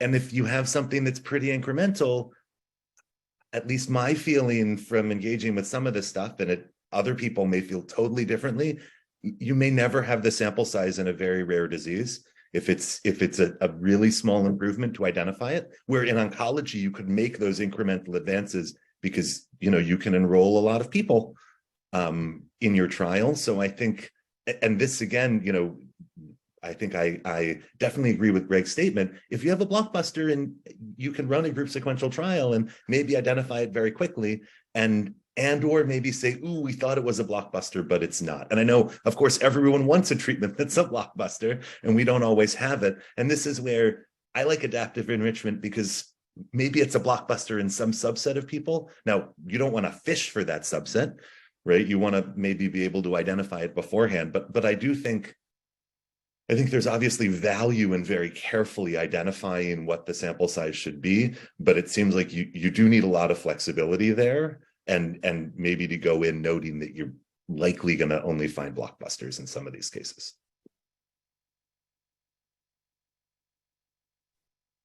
This is Greg. Just one follow-up. I agree with Noah. Unfortunately, like small, drugs that have kind of very small incremental improvements it's probably going to be challenging to identify treatment effects in rare disease settings. I do think there's kind of a middle category of non-blockbusters that have moderate effects. A lot of times I see kind of hypotheses going into trials that it is a blockbuster. Like that, there's always the optimism that it's a blockbuster, and that leads to a fixed sample size that will be large enough for power for a blockbuster effect size, but would be substantially underpowered for a more moderate but very meaningful and still plausible effect sizes. And that's where I think allowing the trial to go to a larger sample size, if results are promising but not persuasive at an interim analysis, can be valuable, perhaps in combination with something like an enrichment approach if there's a targeted subpopulation that's realistic and there's evidence to support. Fantastic. Well, we'll stop here, and I want to thank again all of the speakers and panelists. I learned a lot, and I want to, if you, as a participant, if you enjoyed these presentations, which I'm sure you did, please come back in 10 minutes. We have our second session of the day where the focus is on analysis methods for small populations. So thank you to all the speakers, and we'll return in 10 minutes.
Welcome back, everyone, from the break. We'll now start session 2 of today's symposium. The focus is on analysis methods in small populations, and we'll be discussing different analysis methods, including and also differences in the target of inference, also called the estimand, the assumptions required when you have small populations, and also performance of different analysis methods. And we'll have 3 panelists and a discussant, the same structure as earlier this morning. Each panelist will speak for 20 minutes, followed by some discussion, some feedback by the panelist, and then we'll have Q&A. And please put all your questions in the Q&A. So let's get started. We're honored to have Dr. Karen Price as our first presenter. Karen Price is Associate Vice President and Statistical Officer at the Statistical Innovation Center, which focuses on innovative design and analysis of clinical trials. This is at Eli Lilly and Company. And she has a wide range of research interests and expertise, including Bayesian methods, innovative clinical trial design and analysis, and quantitative decision-making. And I'm excited to pass it to you, Dr. Price. So much, and it really is an honor to be here to give this presentation. It's been such a great series of sessions and all of the presentations. So I've learned a lot, and again, just honored to be here. What I'm going to do is give an overview of Bayesian approaches and master protocols. If time on the master protocol front. I think it's great. A lot of what I'm going to talk about, especially up front, has been touched on or was touched on in the earlier session. So I think really building on one another, there may be points that I will just re-emphasize and or go into just a little bit more detail. So on the next slide, before I get going, wanted to give some acknowledgements to several of my colleagues who have been involved in much of this work over the years and have helped provide slides and or were involved in the design of some of the trials I'll talk about. So on the next slide, what I'll do is give just a super quick overview of rare and pediatric diseases, just to really touch on and motivate the Bayesian framework, very much in line with how Dr. Kidwell did earlier. And then I want to go into motivating a Bayesian framework, but probably spend the majority of the time on this third item, showcasing some examples of Bayesian application, and then, if time permits, conclude with some touch on master protocols. So on the next slide, again, just not needed really for this audience, but on these next 2 slides, obviously the key here and what is motivating the use of a Bayesian approach in this instance is that we're dealing with low prevalence of these diseases. And then on the next slide, I think it's important, of course, to note that it's also a very vulnerable group of patients. Many of these are children, and of course, we have very low number of approved treatments for many of these diseases.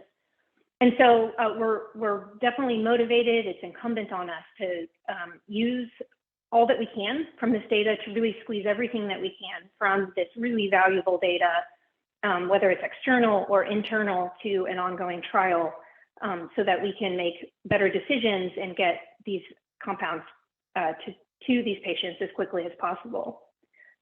So with that motivation, I wanted to talk about then the Bayesian framework. So maybe a couple slides. I like to motivate Bayesian thinking in a couple of different ways. I think there's been a lot that's been discussed about the fact that humans do struggle with prediction and uncertainty. We do have a tendency to over-index on information, and we really need in place quantitative approaches to help us frame the available data, especially when it's diverse and coming from multiple sources. And we can think about a Bayesian approach as is depicted on the right side, and you saw a similar thing, and again, in Dr. Kidwell's discussion earlier, that this is very much about a continual learning process that, you know, when we do this, this is a very natural way of thinking. We do this all of the time in our decisions throughout the day as we utilize our previous experience. But when we move into business and scientific decisions, that the data that we have is or the information we have is in the form of data.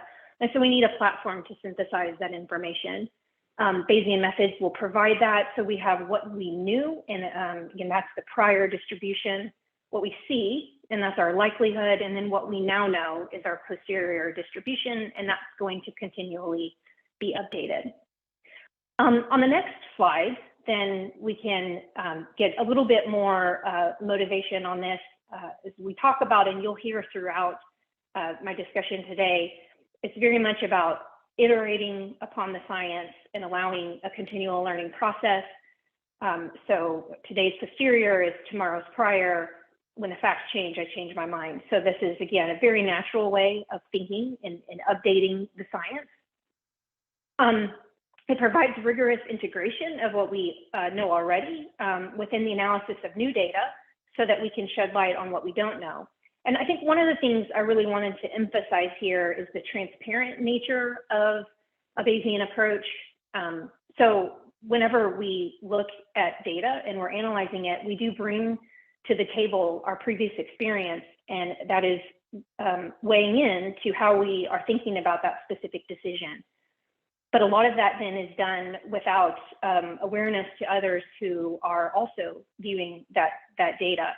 And so a Bayesian approach can allow for that transparent understanding of how are other data sources being brought to bear in various decisions, and can improve and allow for more efficient decision making. So very transparent approach. It does allow for straightforward statements of probability and uncertainty. So talk in a little bit about, again, just a Bayesian interpretation is very straightforward, and typically what people would, I think, prefer and wish that they could interpret a p-value that way. A Bayesian design can help reduce sample sizes or study durations. Additionally, there is a tremendous flexibility through hierarchical modeling. And now with computational conveniences, we can fit a wide range of models and synthesize information in ways that we couldn't historically. So with that, on the next slide then, you know, and as I've mentioned already, I think that using bringing a Bayesian approach to bear here is very important in this rare disease setting, where we do have the small sample sizes, limited data, you know, again, few treatments, that a Bayesian approach is going to allow us to do more borrowing of information and increase precision. So again, providing that mechanism for us.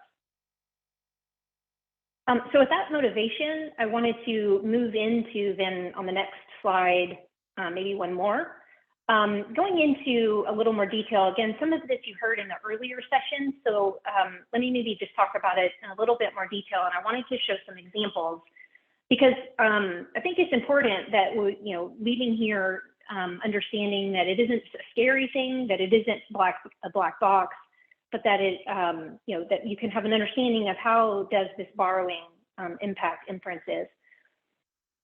So borrowing approaches, as you heard, there's sort of two main types, a static type of borrowing, as well as dynamic borrowing. So some examples of static borrowing would include pooling or single arm trials, also power priors. Dynamic borrowing examples include hierarchical modeling, mixture priors, commensurate priors. And there is an appeal, as was noted as well in the earlier session, to dynamic borrowing, at least bringing that to bear, as it can borrow more when the current data are more similar to the historical data, and can help protect against overborrowing and some of the errors that were discussed in the earlier session. So on the next slide, as we're going to then look at a couple of borrowing approaches, thinking about what some data sources are, I always like to mention expert and caregiver opinion in the rare disease setting. You know, these are diseases that people devote their lives to understanding and live with day in and day out. And so have just a tremendous wealth of knowledge that can be brought to bear. So here in a moment, I'll touch on that just a little bit more, but certainly a really valuable use of information that we should bring to bear when we're thinking about trial designs. Natural history studies, summary level data, individual patient data, PK/PD, preclinical, many of these were discussed yesterday. So really what we're talking about today is maybe ways to better utilize this type of information. Of course, anytime we would then be looking to use the Bayesian approach and bring historical data to bear, we need to be thinking about its relevance, similar indications, patient population, the relevance of the endpoints, and so forth. So on the next slide, as I mentioned, I did want to touch on the role of opinion or expert knowledge. So just so you're aware, if you're not yet, that there is a large literature on this topic and eliciting beliefs about endpoints there is a lot available. There are formal, well-tested protocols for eliciting distributions about belief. And all of the methods we would talk about then can be applied such that one can downweight that information when thinking about it relative to maybe formal data that would be coming in. We've used it quite a bit at Lilly in a variety of settings. Oftentimes, it's to help us in the design of a trial, to be thinking about maybe relationships between endpoints or doses or populations. It has also been used to inform about the relevance of historical information. So in a case where maybe we want to borrow some adult data in a pediatric setting, prior elicitation can be and has been used and published on to help in thinking about how much to borrow.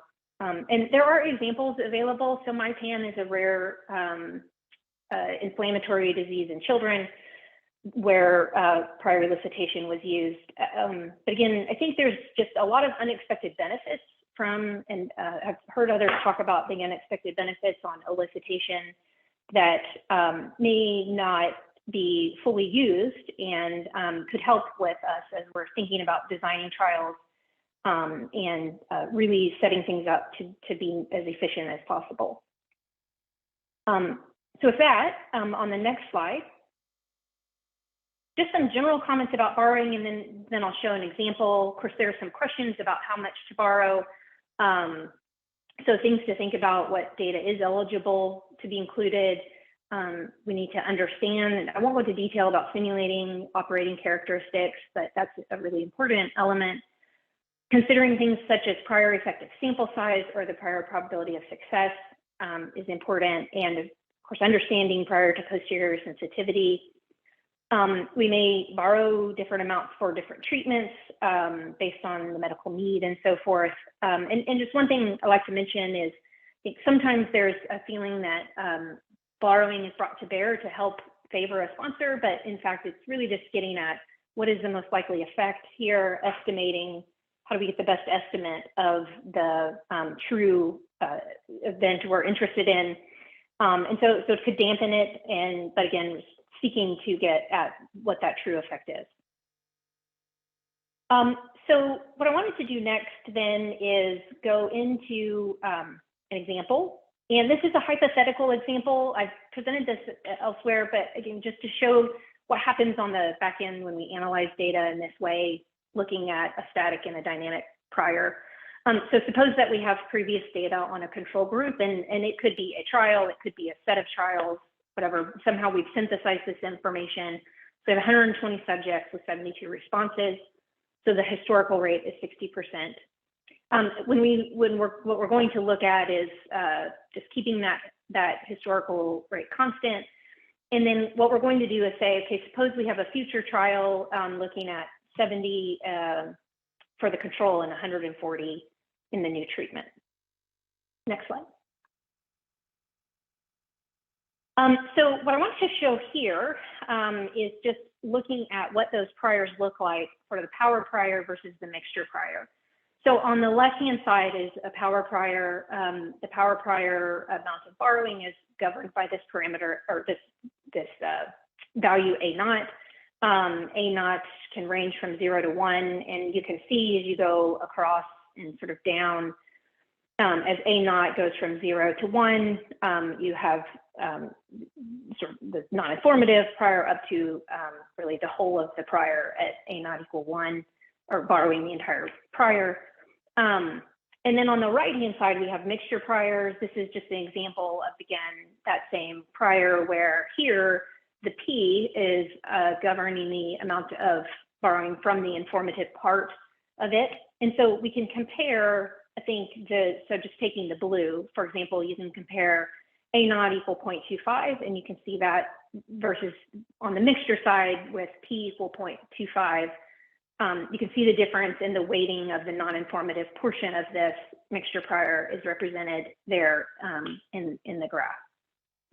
And really all I wanted to highlight then in the next couple of slides is, so how does this affect what we observe on the back end? So suppose then this is showing for a power prior. So suppose we, on the left-hand side, we observe 20 out of 70 in the control arm.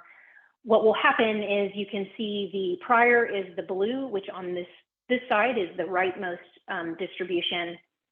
The likelihood is the red, and so then the purple lands in between, and pulling back or pushing forward, I guess in this case, the inference to be closer to that prior and down weighting that observed data.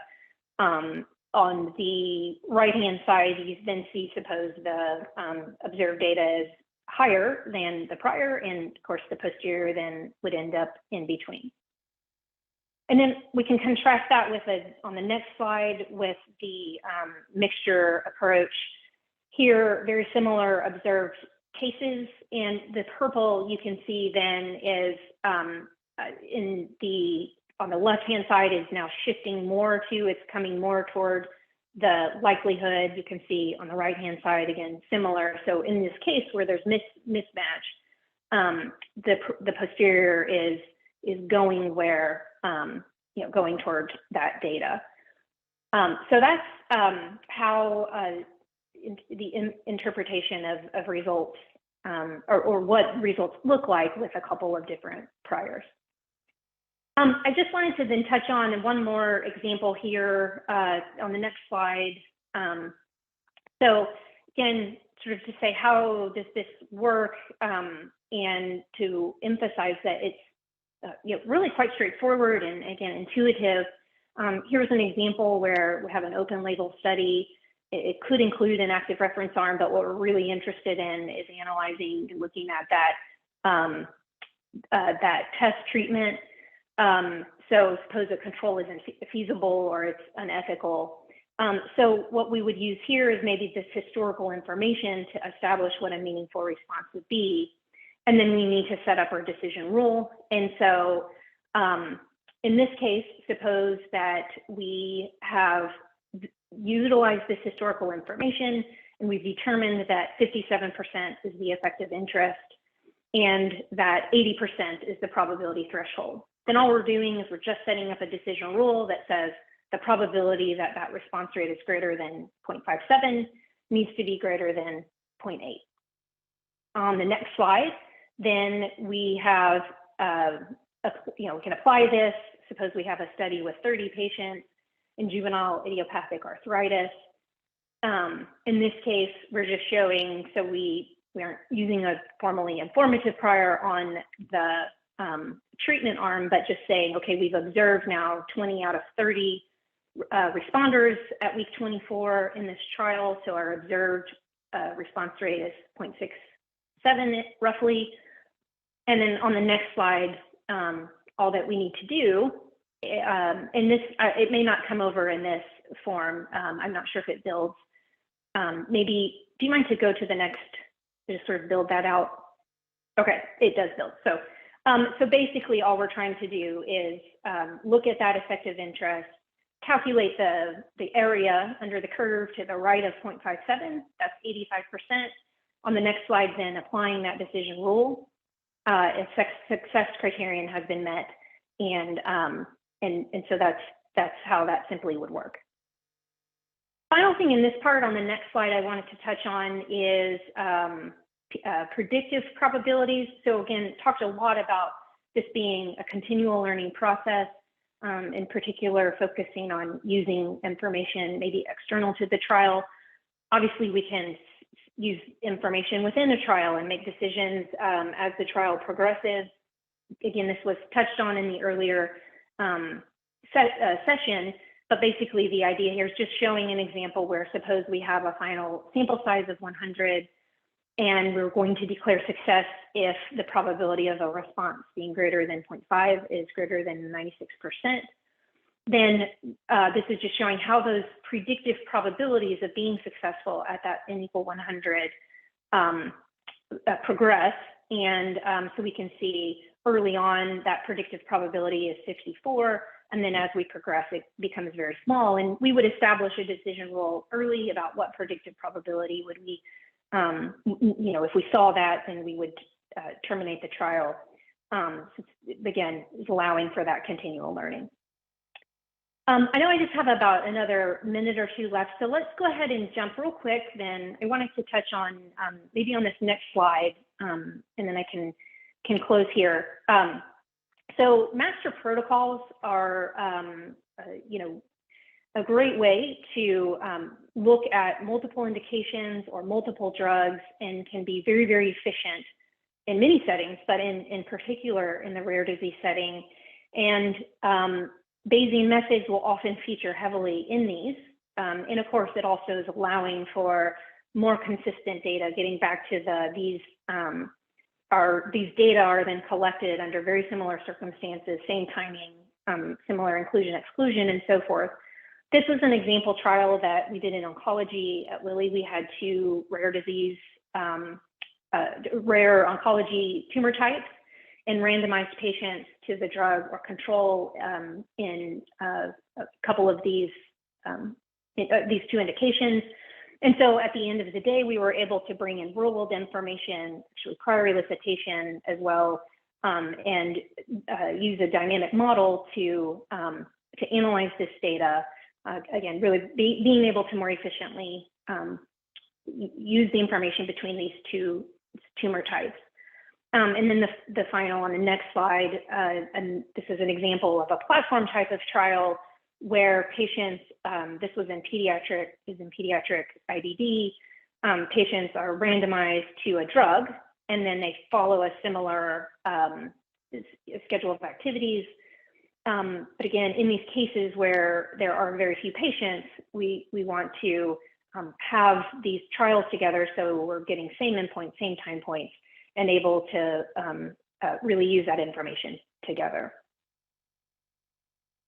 So with that, I would like to conclude on the next slide, just to say, Bayesian design analysis can help facilitate a rigorous incorporation of the relevant data, and especially in settings with potentially limited sample size.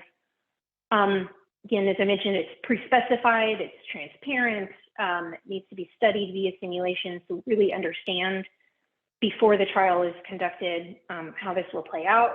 It can result in an increase of power. It can, in some cases, can maintain low type 1 error, although it'll often be inflated. But there are methods to help mitigate against that. So very much around efficient continual learning. And then designs such as master protocols can help enhance this learning. In all of these cases, the collaboration between the sponsor and regulatory is very important. Statisticians, others, bringing that patient experience to bear is critical. And then we just need to continue to have experience with these designs and analyses to continue advancement.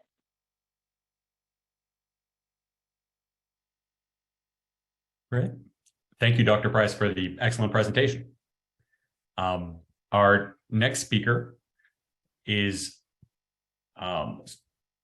Dr. Jack Lee, professor in the Department of Biostatistics at the University of Texas MD Anderson Cancer Center. He's also the Kennedy Foundation Chair in Cancer Research there.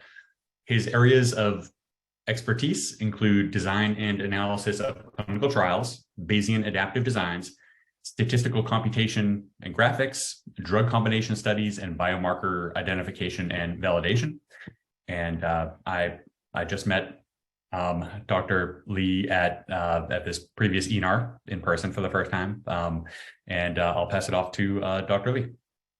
Thank you so much for the kind introduction.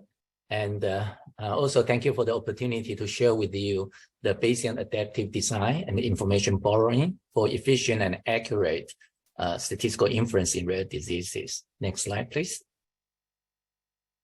So I will talk about the statistical challenges and solutions in drug development for rare diseases. I will give a brief overview of the Bayesian statistical inference, then give some example about the clinical trials, design and analysis. Finally, give it concluding remarks. Next. So as been shown here in this dot throwing example, okay, that in the top left panel, the result is not accurate nor precise. In the top right panel, the result is accurate but not precise. In the bottom left panel, the result is precise but not accurate. What we want to be is in the bottom right panel, where the result is both accurate and precise. So we need to have methods that can reduce bias and also increase the efficiency. Next slide. So in the drug development, we are facing many challenges shown on the left, and then we propose some solutions on the right. For example, we know that the randomized controlled trials are gold standards, but then it requires large sample size, hence not feasible in rare diseases. So what's the solution? The solution is to have novel adaptive designs. For example, we can take all comers with adaptive randomizations to put more patients in better performing arms. We also need to implement more frequent interim analysis. Lastly, we need to make the study enrollment and conduct easier. And it's been discussed that single arm trials are subject to bias because there's no comparators and it's hard to make robust inference. So how can we do better? We can borrow information from the concurrent control or historical control. And then, as been discussed yesterday, nowadays we have many good registries and EMR data, and these are large sample size, but oftentimes comes from heterogeneous groups with mixed data quality. So how can we better use real-world evidence, real-world data to turn real-world evidence? Then we need to have a clever way to form synthetic controls, and we can do propensity score matching and network meta-analysis. Next. So this slide just shows you the simple example of how statistical inference can be made.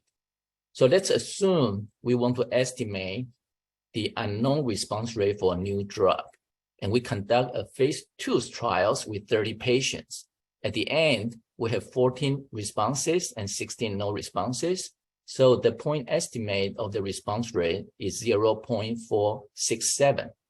The bottom left panel shows how the posterior probability of response rate is updated.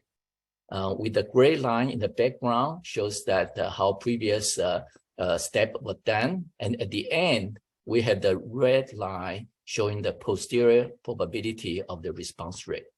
As it can be seen that as the trial moves along, then the distribution picks up. Why? It's because we have more data, therefore we have more precise estimate.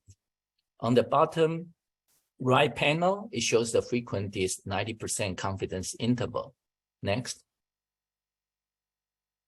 So with the Bayesian posterior probability, we can do many things. For example, we can calculate what's the probability of a response greater than 0.3, 0.5, or 0.6 has been shown in the figure with the area highlighted in red.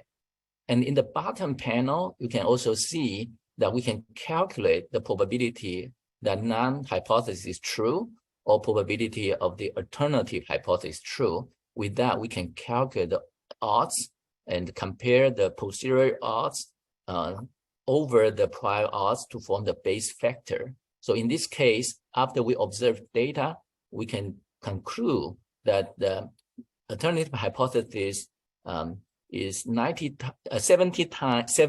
times stronger than the non-hypothesis based on the data. Next. So in the Bayesian inference, all information pertinent to the parameter of interest is contained in the posterior distribution. So in our case, we start with the uniform prior and then end up, with the beta prior, and then we can model the unknown parameters with statistical distributions, and then we can properly address various level of uncertainty. And in this talk, I want to emphasize two things: that Bayesian method allow us to use all available information, prior, current, and even predict into the future to make decisions. And we can use information within and outside of the trial via dynamic borrowing to increase the study efficiency, and also allow more frequent monitoring and decision-making. Yeah. And you can incorporate subject utility in the decision-making, for example, like the toxicity and efficacy trade-off, which I'm not going to talk about in my talk. But we need to be aware if the data and models are compatible, and then where they are biased due to some data heterogeneity.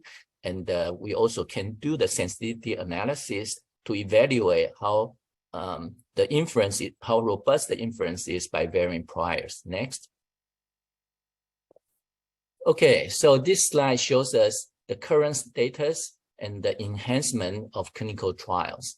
So current status, we conduct clinical trial with one drug, one study population, and one trial at a time. And we have discrete phase drug development, starting from phase 1, then pause to go to phase 2, then pause to go to phase 3. So it's not efficient. As Dr. Karen Price mentioned, we can use a master protocol and with the seamless phase design, umbrella basket or platform trials. And we can also include the adaptive randomization to put more patients in more promising arms. Again, the two important things in data analysis is that we should do more frequent interim analysis. If the drug is too toxic or not promising or highly promising, then we can have early stoppings. Then we can borrow information from historical data or across subgroups or even across the different trials. Next, please. So I just want to quickly mention about one adaptive design that we developed called the model-assisted design, and which is the design that uses a Bayesian framework, but we can have a pre-calculated decision rules such that the design is very easy to conduct, that include the Bayesian optimal interval design or point design for those findings, and also Bayesian optimal phase 2 design or BOP2 design for complex endpoint. And notice that the font in the red color that shows that all this design allow us to incorporate historical data as informative prior. Next. So this slide just show you that at MD Anderson, we not only develop methods, but we also provide softwares. We have more than 30 freely available Shining apps to allow you to design and run clinical trials. All you need to remember is the URL at the bottom, trialdesign.org. Next. So for example, we have a family of point design for single agent, for combined agent, and for late onset toxicity. And we also have design like U-point design, point 1, 2 to allow us to find the optimal biological dose. Next. And this schema shows us how to choose the right design. So on the left, you can see that if you want to find OBD, then you can use Boeing 1.2 or U-Boeing. If you want to find MTD, you can use the Boeing, tight Boeing, iBoeing, or Boeing for combination. And the one highlighted in purple, just want to highlight the importance that to use the prior data or historical data. Next. So this is the simple diagram for the Boeing design. All you need to do is determine the target probability of toxicity phi and calculate the observed probability of toxicity pj hat at dose level j and compare with the pre-specified boundaries to determine if the dose should be escalated, retained, or de-escalated. And the iBoeing design can incorporate prior data, as you can see in the next slide. But I want to make a really important plea is that it is long overdue to abandon the commonly used 3+3 design because there are many better alternatives. Next. So as can be seen here at the left panel, we can see that we have different doses, have different expected probability of toxicity, but then we can put the effective sample size that corresponding to historical data, how strong the historical data is, and then to model that when we do the decision. So on the right, you can see that the decision diagram with the low probability of toxicity, you escalate, high probability of toxicity, you de-escalate the dose, and if it's the middle, then you retain. Next. So at the end, you just plug in number of patients treated and number of dose limiting toxicity observed. Then you can calculate the MTD with its confidence intervals. And as you can see now, the dose chosen is the dose level 3 as the MTD. Next. So this slide shows that we have different type of model-assisted design for phase 2 trial as well. And these are we call BOP2 suite. Next. So the BOP2 design allows us to run the phase 2 trial with a unified framework with different endpoints. And particularly depicted on the right, you can see that, for example, in the control arm, the probability of efficacy is assumed to be 0.3, but we have data with the prior efficacy showing that corresponding to sample size of 20. And then for the experimental arm, we expect that the probability of efficacy is 0.5, but we don't have much data, so we only put the prior effective sample size of 1. Next. So this shows you that under the BOP2 design, you can have different endpoint. Like in the example 4, we have objective response and toxicity as endpoint, and we have a different stopping rule. So for example, in the with 10 patients, if we observe 2 or less responses or 5 or more toxicities, then we stop the trial and declare drug is not working. Okay.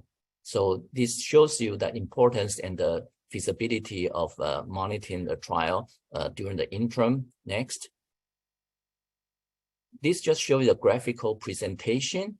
On the left, you can see the how the trial evolved in terms of responses, and on the right in terms of toxicity. So the green zones are the go zone, and the pink zone are the no-go zones. So you can, in this case, the trial stopped after we observed 35 patients because the drug was too toxic. Next.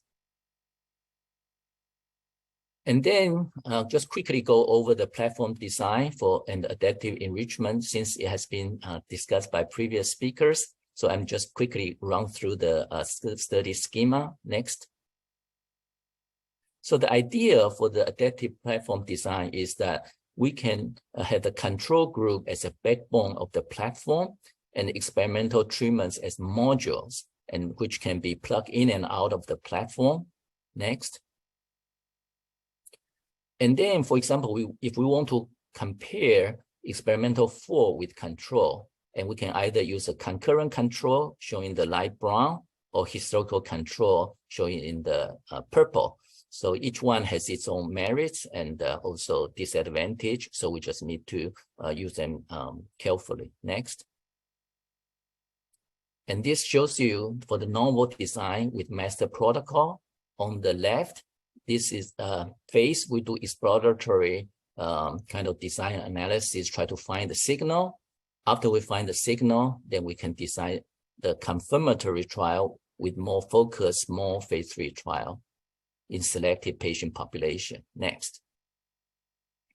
So my last part of the talk will cover the Bayesian hierarchical model for synthesizing information for the subgroups analysis in basket trial. So we have because the clinical trial often have different subgroups, and how do we model them such that the information can be borrowed. And Bayesian hierarchical model can synthesize multi-source of real-world data. Next. To increase the efficacy, accuracy, and also increase the efficiency if we do the right borrowing. Next. So this just to depict that we have 5 subgroups, different age group, and on the left, you can see the prior distribution of the response rate, and on the right, you can see the after borrowing, showing in the red is the posterior distribution. So the information kind of tends to move to the center and picks up. Next. So this shows you that if we apply one of the method we call BACIS, then you can classify these 5 subgroups into 2 clusters, and then borrow information within the clusters. Next. So in cluster 1, we have 2 arms or 2 subgroups, and you can see that the red is higher, curve is higher than the blue. What does it mean? It means we have more information. Next. And cluster 2 has 3 arms or 3 subgroups.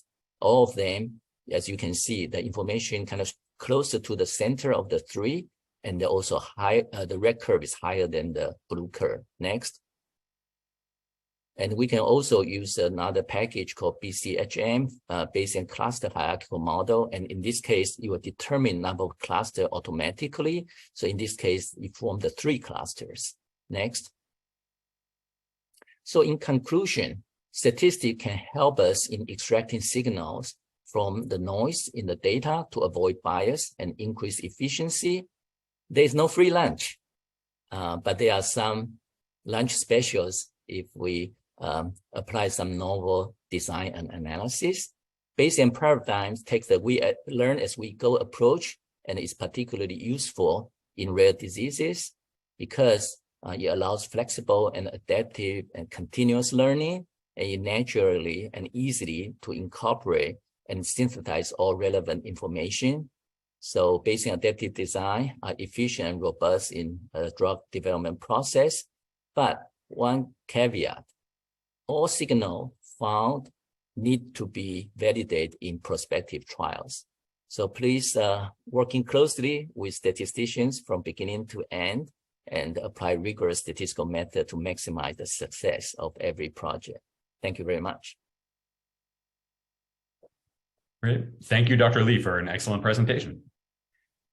I'll now turn to our third speaker. Rima Izem is Dr. Rima Izem is Director of Statistical Methodology in analytics at Novartis. She has expertise in regulatory statistics using causal inference for comparative safety, signal detection, and survey research.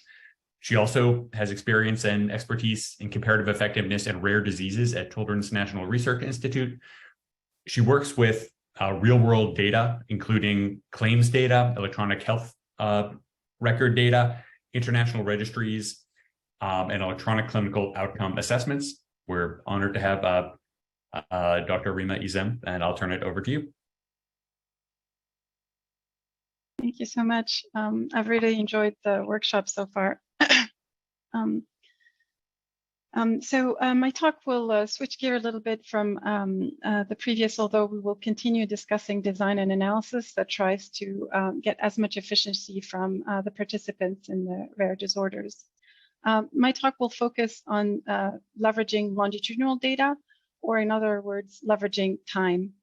Next slide, please. As this is my the last talk of the session, I wanted to put the take-home messages right away, and those are the following. First, there are multiple ways to incorporate randomization in your study design beyond a parallel control, and a lot of these designs exploit within subject comparison, or what I would call sometimes self-control. And that could be used to establish efficacy or safety. In the same fashion, there are also multiple observational study designs beyond the cohort study, or even a single arm with an external control that tries to leverage longitudinal data or repeated measure.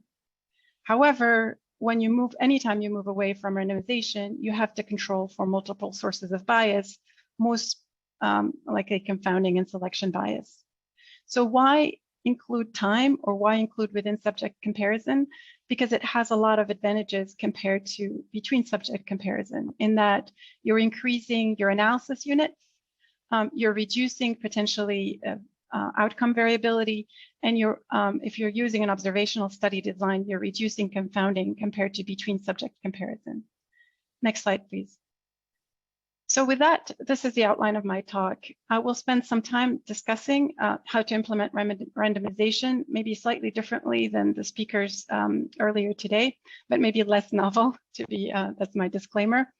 I use this as a motivation before getting into observational study methods, because some of them, to make them more rigorous, will try to emulate a randomized design with an observational study. And then I'll finish with some design and analysis consideration. Next slide, please. So this is basically my outline and my take-home messages all in one slide, but also showing the running thread as I move from randomized to observational study. So in the left-hand side, I show randomized study designs that, again, with randomization, you get a lot of benefits. That is that you control for all confounding, and also you have a really good idea of time zero for a lot of these designs. So the parallel arm is probably the most commonly used, where you're randomizing different people to different treatments. However, you can see also that there are other designs that I'll go into with a graphic in the next slide. On the right-hand side are observational study designs. Again, the top one is probably the most commonly known, is a cohort study or using an external control arm. But then the bottom two may be less known, but they're still useful. Now, the reason I have arrows going from one to the other, it's not really to say that they're equivalent, but rather that if you are going to use observational studies like self-controlled case series or cohort studies or sequential control for confounding, it's helpful to keep in mind what would have been the randomized study equivalent, or what would have been ideally, hypothetically, the randomized study that would correspond to this observational study. And the reason you do that is that in itself, just emulating with an already existing data, emulating a randomized study design is a way to control for multiple sources of bias. And again, I'll be following the same outline as the paper that's shown in the bottom. Next slide, please. One more. Thank you. So this is my favorite graphic. It's a little bit dated now because it doesn't include a lot of the study designs that you've heard of before this talk, but I really like it because it shows you just the diversity of study designs that you can think about, and especially how to incorporate randomization in your design. In A is the parallel group design, but then in B and D are designs that rely solely to within subject comparisons. So in the crossover design that was mentioned earlier today, each person receives both treatment, but what's randomized is the order in which they receive the treatments. So again, it's a randomized design, and yet each person gets to test both treatment. In the N of 1, it's kind of taking the crossover to the limit. You only have one subject, but you have multiple treatment periods in this case. That's what the N in N of 1 refers to. So then what's randomized in each treatment period is which treatment will be received in that treatment period. So again, that's a randomized design with only one patient.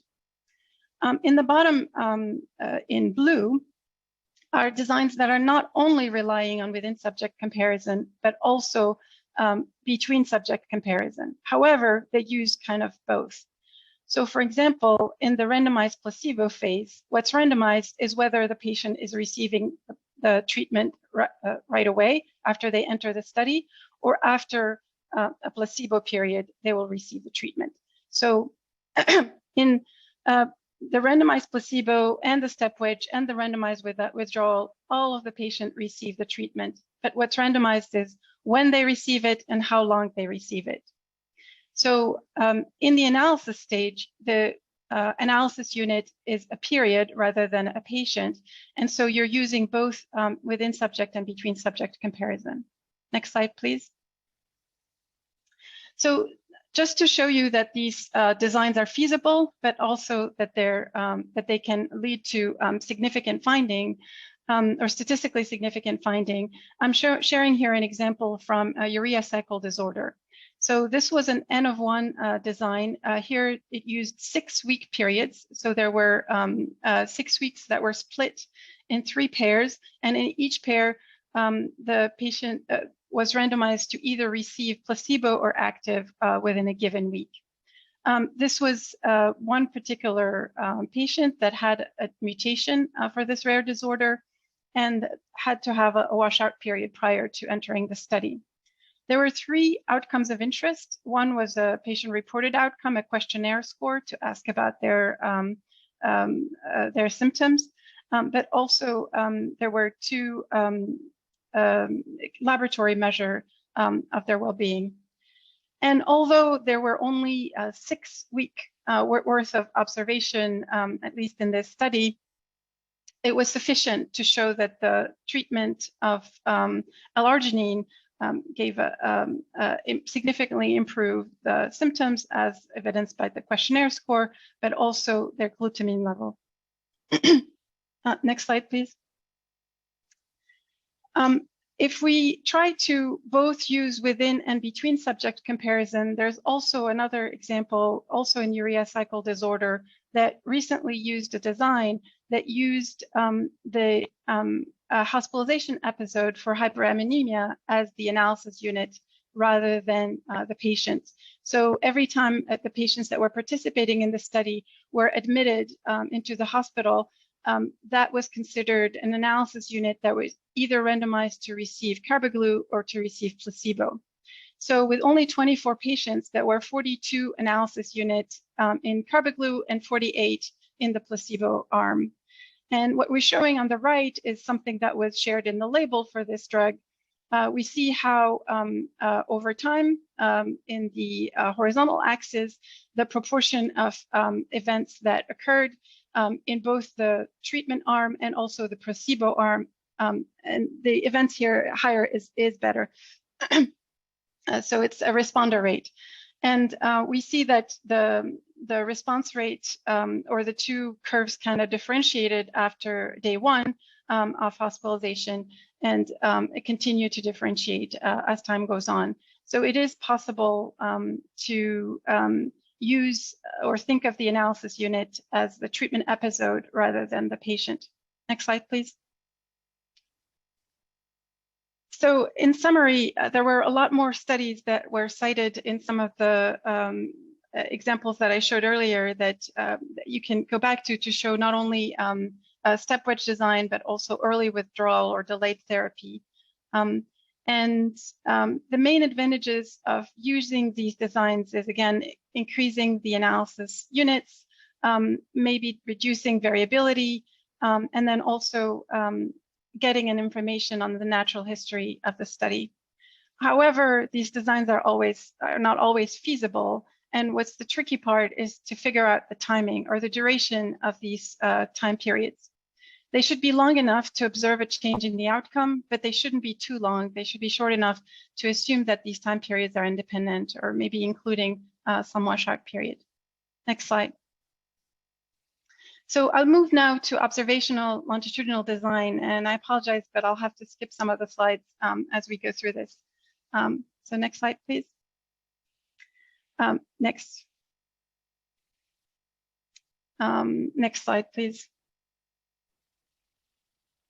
Okay, so let me sort of, I skipped the cohort design, and that was an example that you can refer to, and I'll be happy to answer any questions you may have on that example during the Q&A. But I wanted to share a few thoughts on using the single arm with external control. So whenever you talk about using or leveraging observational studies, that's probably the first idea that comes to mind, at least for my collaborators in academia, but also in industry. So they think about conducting a single arm and then using the observational study instead of randomizing to control. And that is frankly a very challenging approach, especially in the regulatory setting. And we've reviewed actually a lot of applications that try to make the argument for using an external control. And this is the paper that's referred to in the bottom. And the difficulty with using external control is that it's very hard to show that two different data sources have similar information. It's very hard to show that there is a comparability of population, treatment, outcome, and frequency of assessment, that the start and end of follow-up was similar. It's also hard to control adequately for confounding, because sometimes the information on confounders is not even collected or not collected sufficiently frequently. And it's hard when you have to tune the control for confounding method to pre-specify everything at the beginning. So there is more exceptions than rules in using observational study as an external control. Next slide.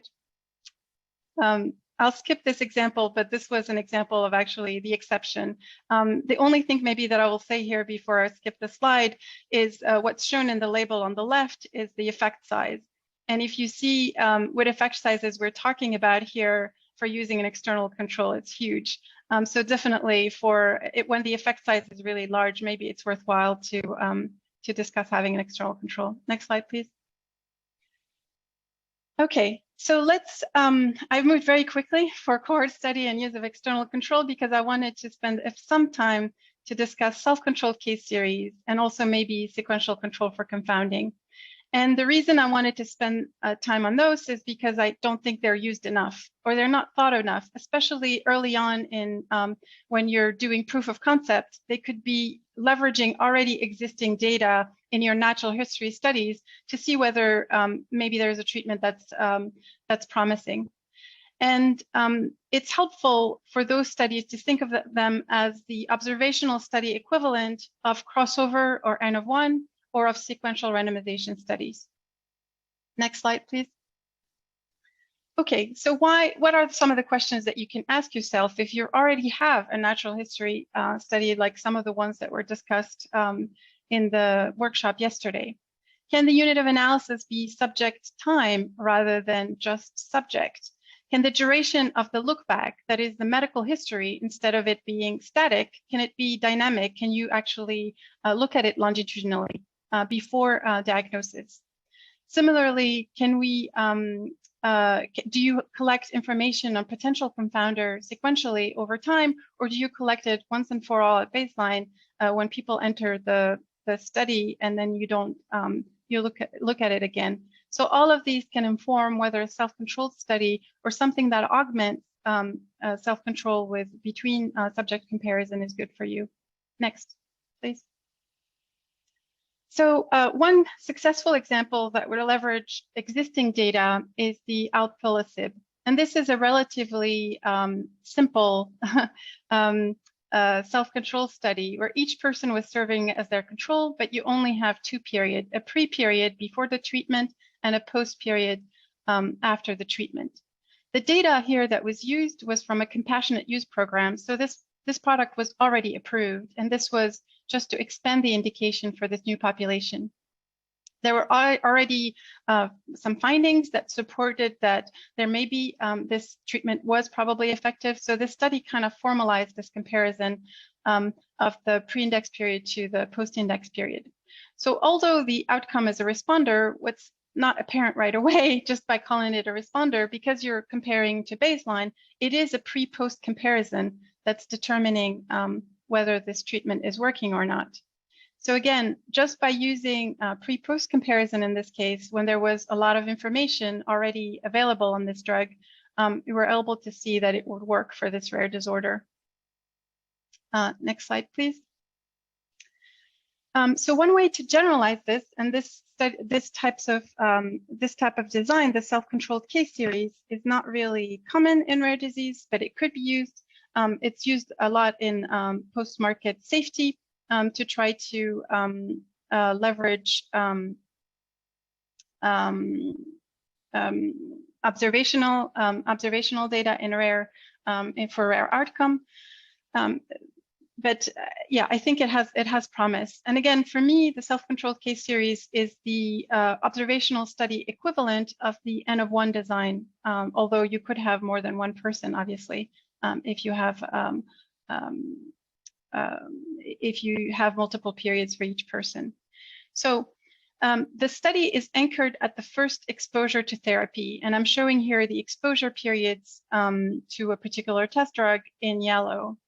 However, you can still use information prior to this first exposure of therapy, especially if there was standard of care or exposure to placebo. The periods may have to not be exactly contiguous if the test drug can have an effect beyond when it was exposed, when the subject was exposed. So you may need to include washout period. But the point here is that if you have a transient exposure where a person is receiving the treatment not just once, but multiple times over their journey, then that could be exploited in this analysis to see whether this test drug is effective compared to the placebo drug. Next slide, please. A little bit more complex to explain design is what I call sequential cohort entry. So just to give you an idea of how this works, I'm going to be using an example that I've worked on in urea cycle disorder. So in this example, the interest was to leverage natural history study data from hundreds of patients to see whether liver transplantation was improving multiple outcomes, including hospitalization for hyperammonemia or quality of life, and survival. So the outcomes varied a lot based on the disease severity. So what was difficult in this particular leveraging of observational data is that the time of intervention was very clear for those who received liver transplantation. That was the day they received the transplantation. However, for those who didn't receive transplantation, finding a start of follow-up was really hard. There is no, because they're defined by not receiving an intervention, there is no anchor. And again, this is an observational study, so you don't have a randomization that sets everything to time 0. So because liver transplantation happened early in age, the time scale here that I'm showing on the red line is age. So you can think about it as age in days. And here I'm showing 2 days where that intervention had occurred in the database. But of course, there were a lot more days. There was around 100 eligible patients in this that had received liver transplantation. So one way to get around sort of thinking about when to start follow-up is to think about this sequentially or as a sequential cohort entry. So for example, at 63 days, we could ask ourselves who are eligible, who would have been eligible to receive transplantation, but maybe either received it at 63 days or later. And then match those who actually received liver transplantation at 63 days with those that did not receive transplantation.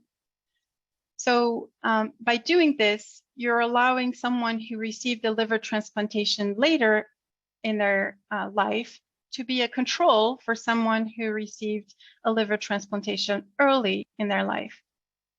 So you do this sequentially, and that's a way to solve, first, making sure that you're not including immortal time bias, but also to control for confounding in every strata. Next slide, please.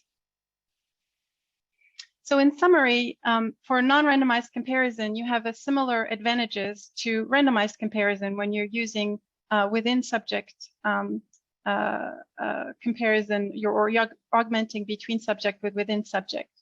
I'm highlighting here two maybe additional arguments for using self-controlled in longitudinal design, which is that when you're comparing one person to themselves, you're often controlling also for confounding. And you're also maybe solving, by looking at time periods, you're solving the probability of time zero, or making sure that you're starting at the right time. Next slide, please. As with randomized study, timing is really important, and that's the trickier parts. In addition to the duration, making sure that it's just right, not too long and not too short, you have to also ask yourself whether some of the confounding that you're worried about is actually time varying, because you would need to adjust for that. In terms of the analytical consideration, most of the time, whether you're using self-control, you have to sort of correct for correlation of measurements within the same subject. So if it's only self-controlled, you just need to use paired tests or paired analysis.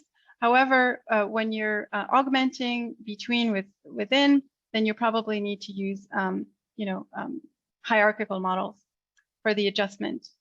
I didn't discuss the case control, but you need to think about anchoring in a lot of these designs. Oops. Uh-oh. Sorry, I had put a timer and I'm out of time. So let me, next slide. So this take home you've seen before. You can skip a few more slides. I just wanted to put a plug. These are acknowledging all of my collaborators. This is a plug for IDEAL, which is on the same side of the Atlantic, I guess, where I am now, which has a lot of very useful work on rare diseases and study designs that is very relevant to the audience today. And then finally, last slide is my email address if you have any questions. Thank you. Sorry for going a little over. No, that was great. Thank you, Dr. Easom, for the excellent presentation. And we'll now turn to our discussant, Professor of Biostatistics at Vanderbilt University, Dr. Frank Harrell. He is an expert biostatistics advisor at CDER, Center for Drug Evaluation and Research at FDA. And he has a wide range of expertise, including development of accurate prognostic and diagnostic models, model validation, clinical trials, observational clinical research, cardiovascular research, technology evaluation, pharmaceutical safety, Bayesian methods, quantifying predictive accuracy, missing data imputation, and statistical graphics and reporting. And we're lucky to have Dr. Harrell here today to give his thoughts on the presentations and the topic in general. Thanks very much for the nice introduction, and it's what a privilege it is to be commenting on the talks by these three amazing speakers. Not only are they leaders in the field, but they presented very complementary work to each other. So I really enjoyed the presentations, and I'll start with just a few comments about each one, and then I'll do some general comments. So Karen Price she gave us a great Bayesian background. And I love that little diagram of knew this, saw this, now know this, and then feeding that back into a continuous learning cycle.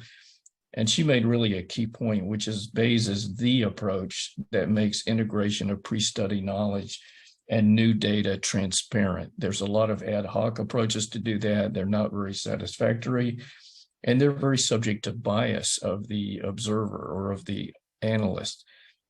So Bayes gives really the way forward for that. She talked about different kinds of borrowing and data sources, and a nice overview of knowledge and belief elicitation, which is a very important component of Bayes. She mentioned Bayesian decision rule for a single arm study, which does require a bit of an arbitrary response probability threshold. So I worry about that a little bit. And just one other comment that I could maybe bother Karen about a little. She mentioned Bayesian procedures that have good alpha or type 1 assertion probabilities.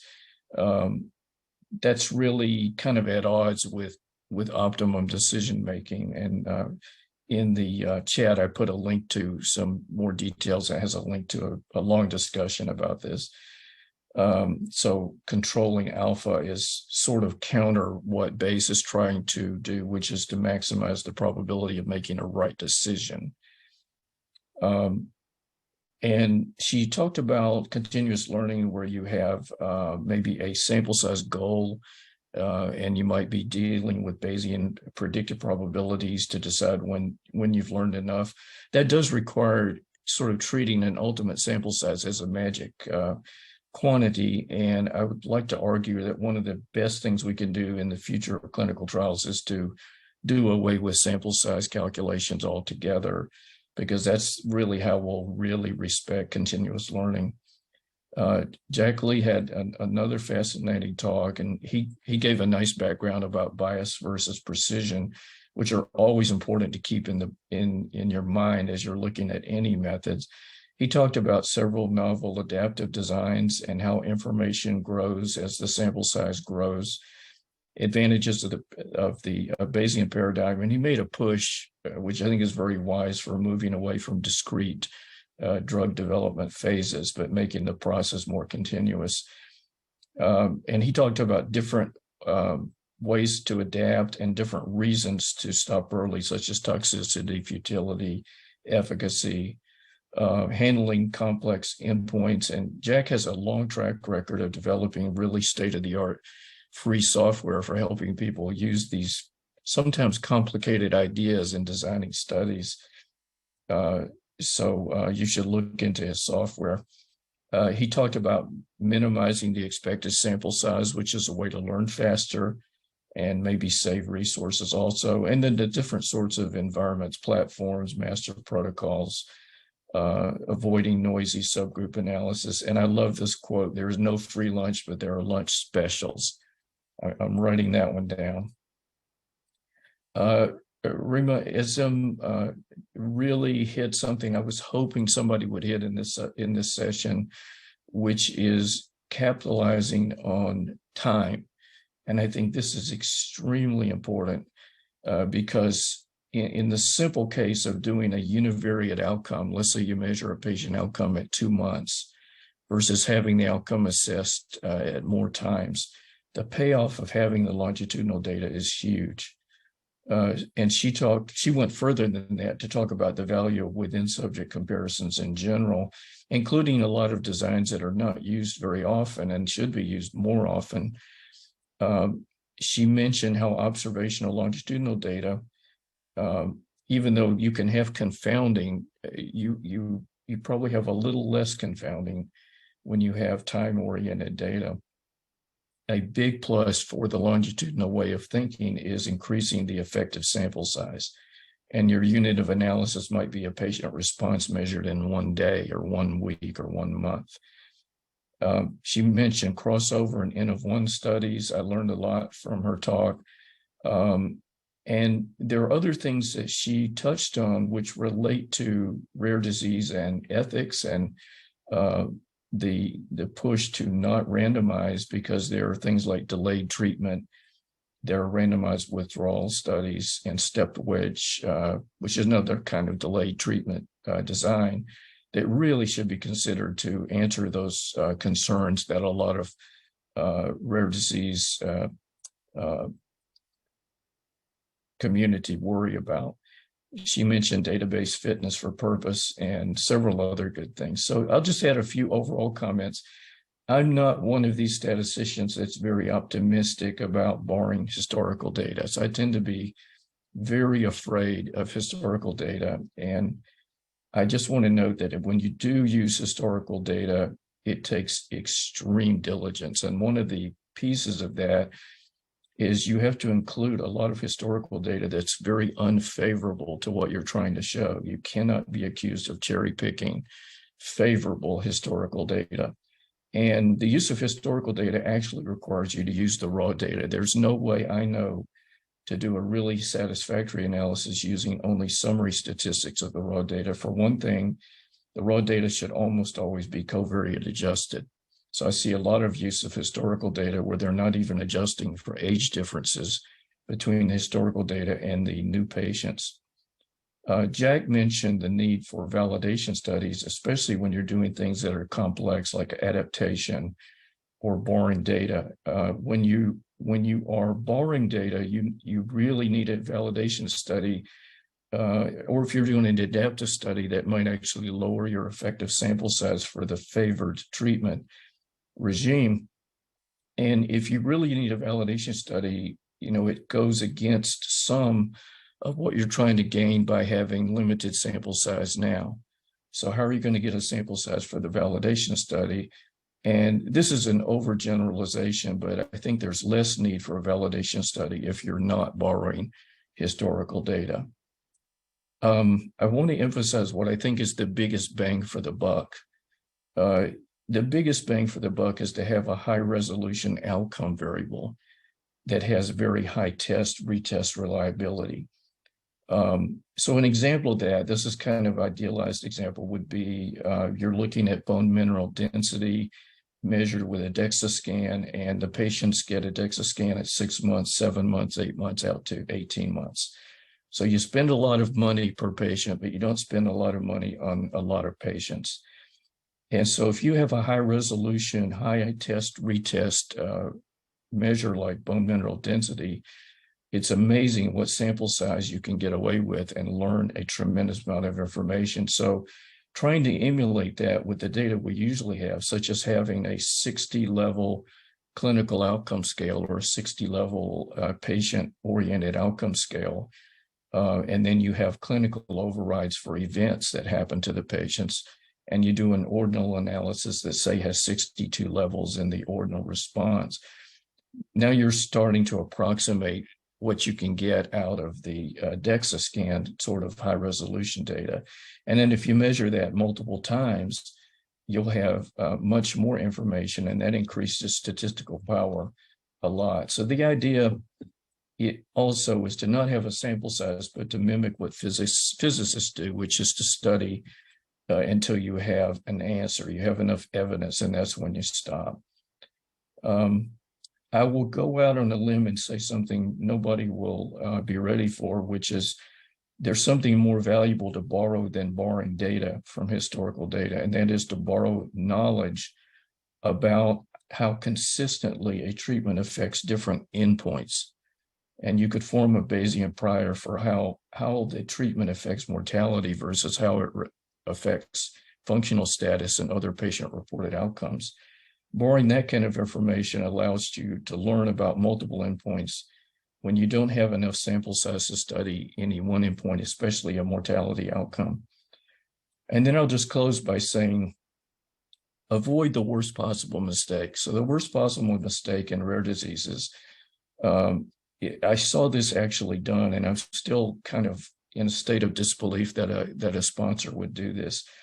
They had very great difficulty getting patients because of the rare disease. They were able to randomize about 80 patients, and they had an established ordinal scale that had maybe 7 levels to the scale, but then they dichotomized the outcome and did a responder analysis about whether or not you had a 2-point improvement from baseline. That was their definition of a binary response. So what they've done is to say, we got 80 patients, that's not enough really. But we're going to do a responder analysis and pretend we had 30 patients, because that's what that particular responder analysis did. It reduced the effective sample size from 80 to 30. So whatever you do, don't lose information and making your sample size smaller than it already is. So thanks for listening. And again, I just tremendously enjoyed these 3 talks.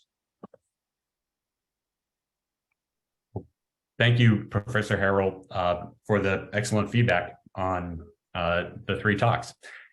This is a perfect place to stop, and I'll pass it over to Dr. Dion Price. But I first want to thank all the speakers and panelists for an excellent second session of this today's symposium. Thank you all. Thank you, Michael. So I started the day by welcoming you all to our workshop, and I was so eager to jump right in that I neglected to introduce myself. I am Dion Price and the Deputy Director of the Office of Biostatistics in the Center for Drug Evaluation and Research. And in this role, I also co-lead the CEDAR and CBER, Center for Biologic Evaluation and Research, Complex Innovative Trial Design Paired Meeting Program and related efforts, and am actively engaged in CEDAR's Accelerating Rare Disease Cures program. So I encourage you all to explore the FDA website for information on both. Now, in our first session today, we heard about small sample, sequential, multiple assignment randomized trials, adaptive enrichment designs that could be mapped to some rare diseases, and the need to get more data and or get more information from the same data. Specifically, we may be able to get maximum information available from limited data via adaptive designs with the goal, and I quote Dr. Stallard, of efficient, smarter, and faster trials. The panel also touched on the potential advantage of group sequential trials with interim analyses, single arm trials, and sample size considerations. In our second session, which nicely complemented the first session, we heard about Bayesian thinking, borrowing approaches, master protocols, including adaptive platform trials and basket trials, Bayesian adaptive designs, frequent interim analyses, and leveraging longitudinal data using various designs. So if it's not obvious, I will say it. There is no one size that fits all, but we certainly have heard options and some thought-provoking ideas for designs and analysis methods that may aid in drug development for rare diseases. On behalf of the FDA, I would again like to thank all of our speakers, our panelists, and our moderators. I would like to thank you, the participants, for your time, your questions, your engagement, your attention throughout both days of the workshop. And I will conclude with a reminder of our June 7th and 8th public workshop on novel endpoints for rare disease drug development, and that link has been added in the chat. So once again, thank you all.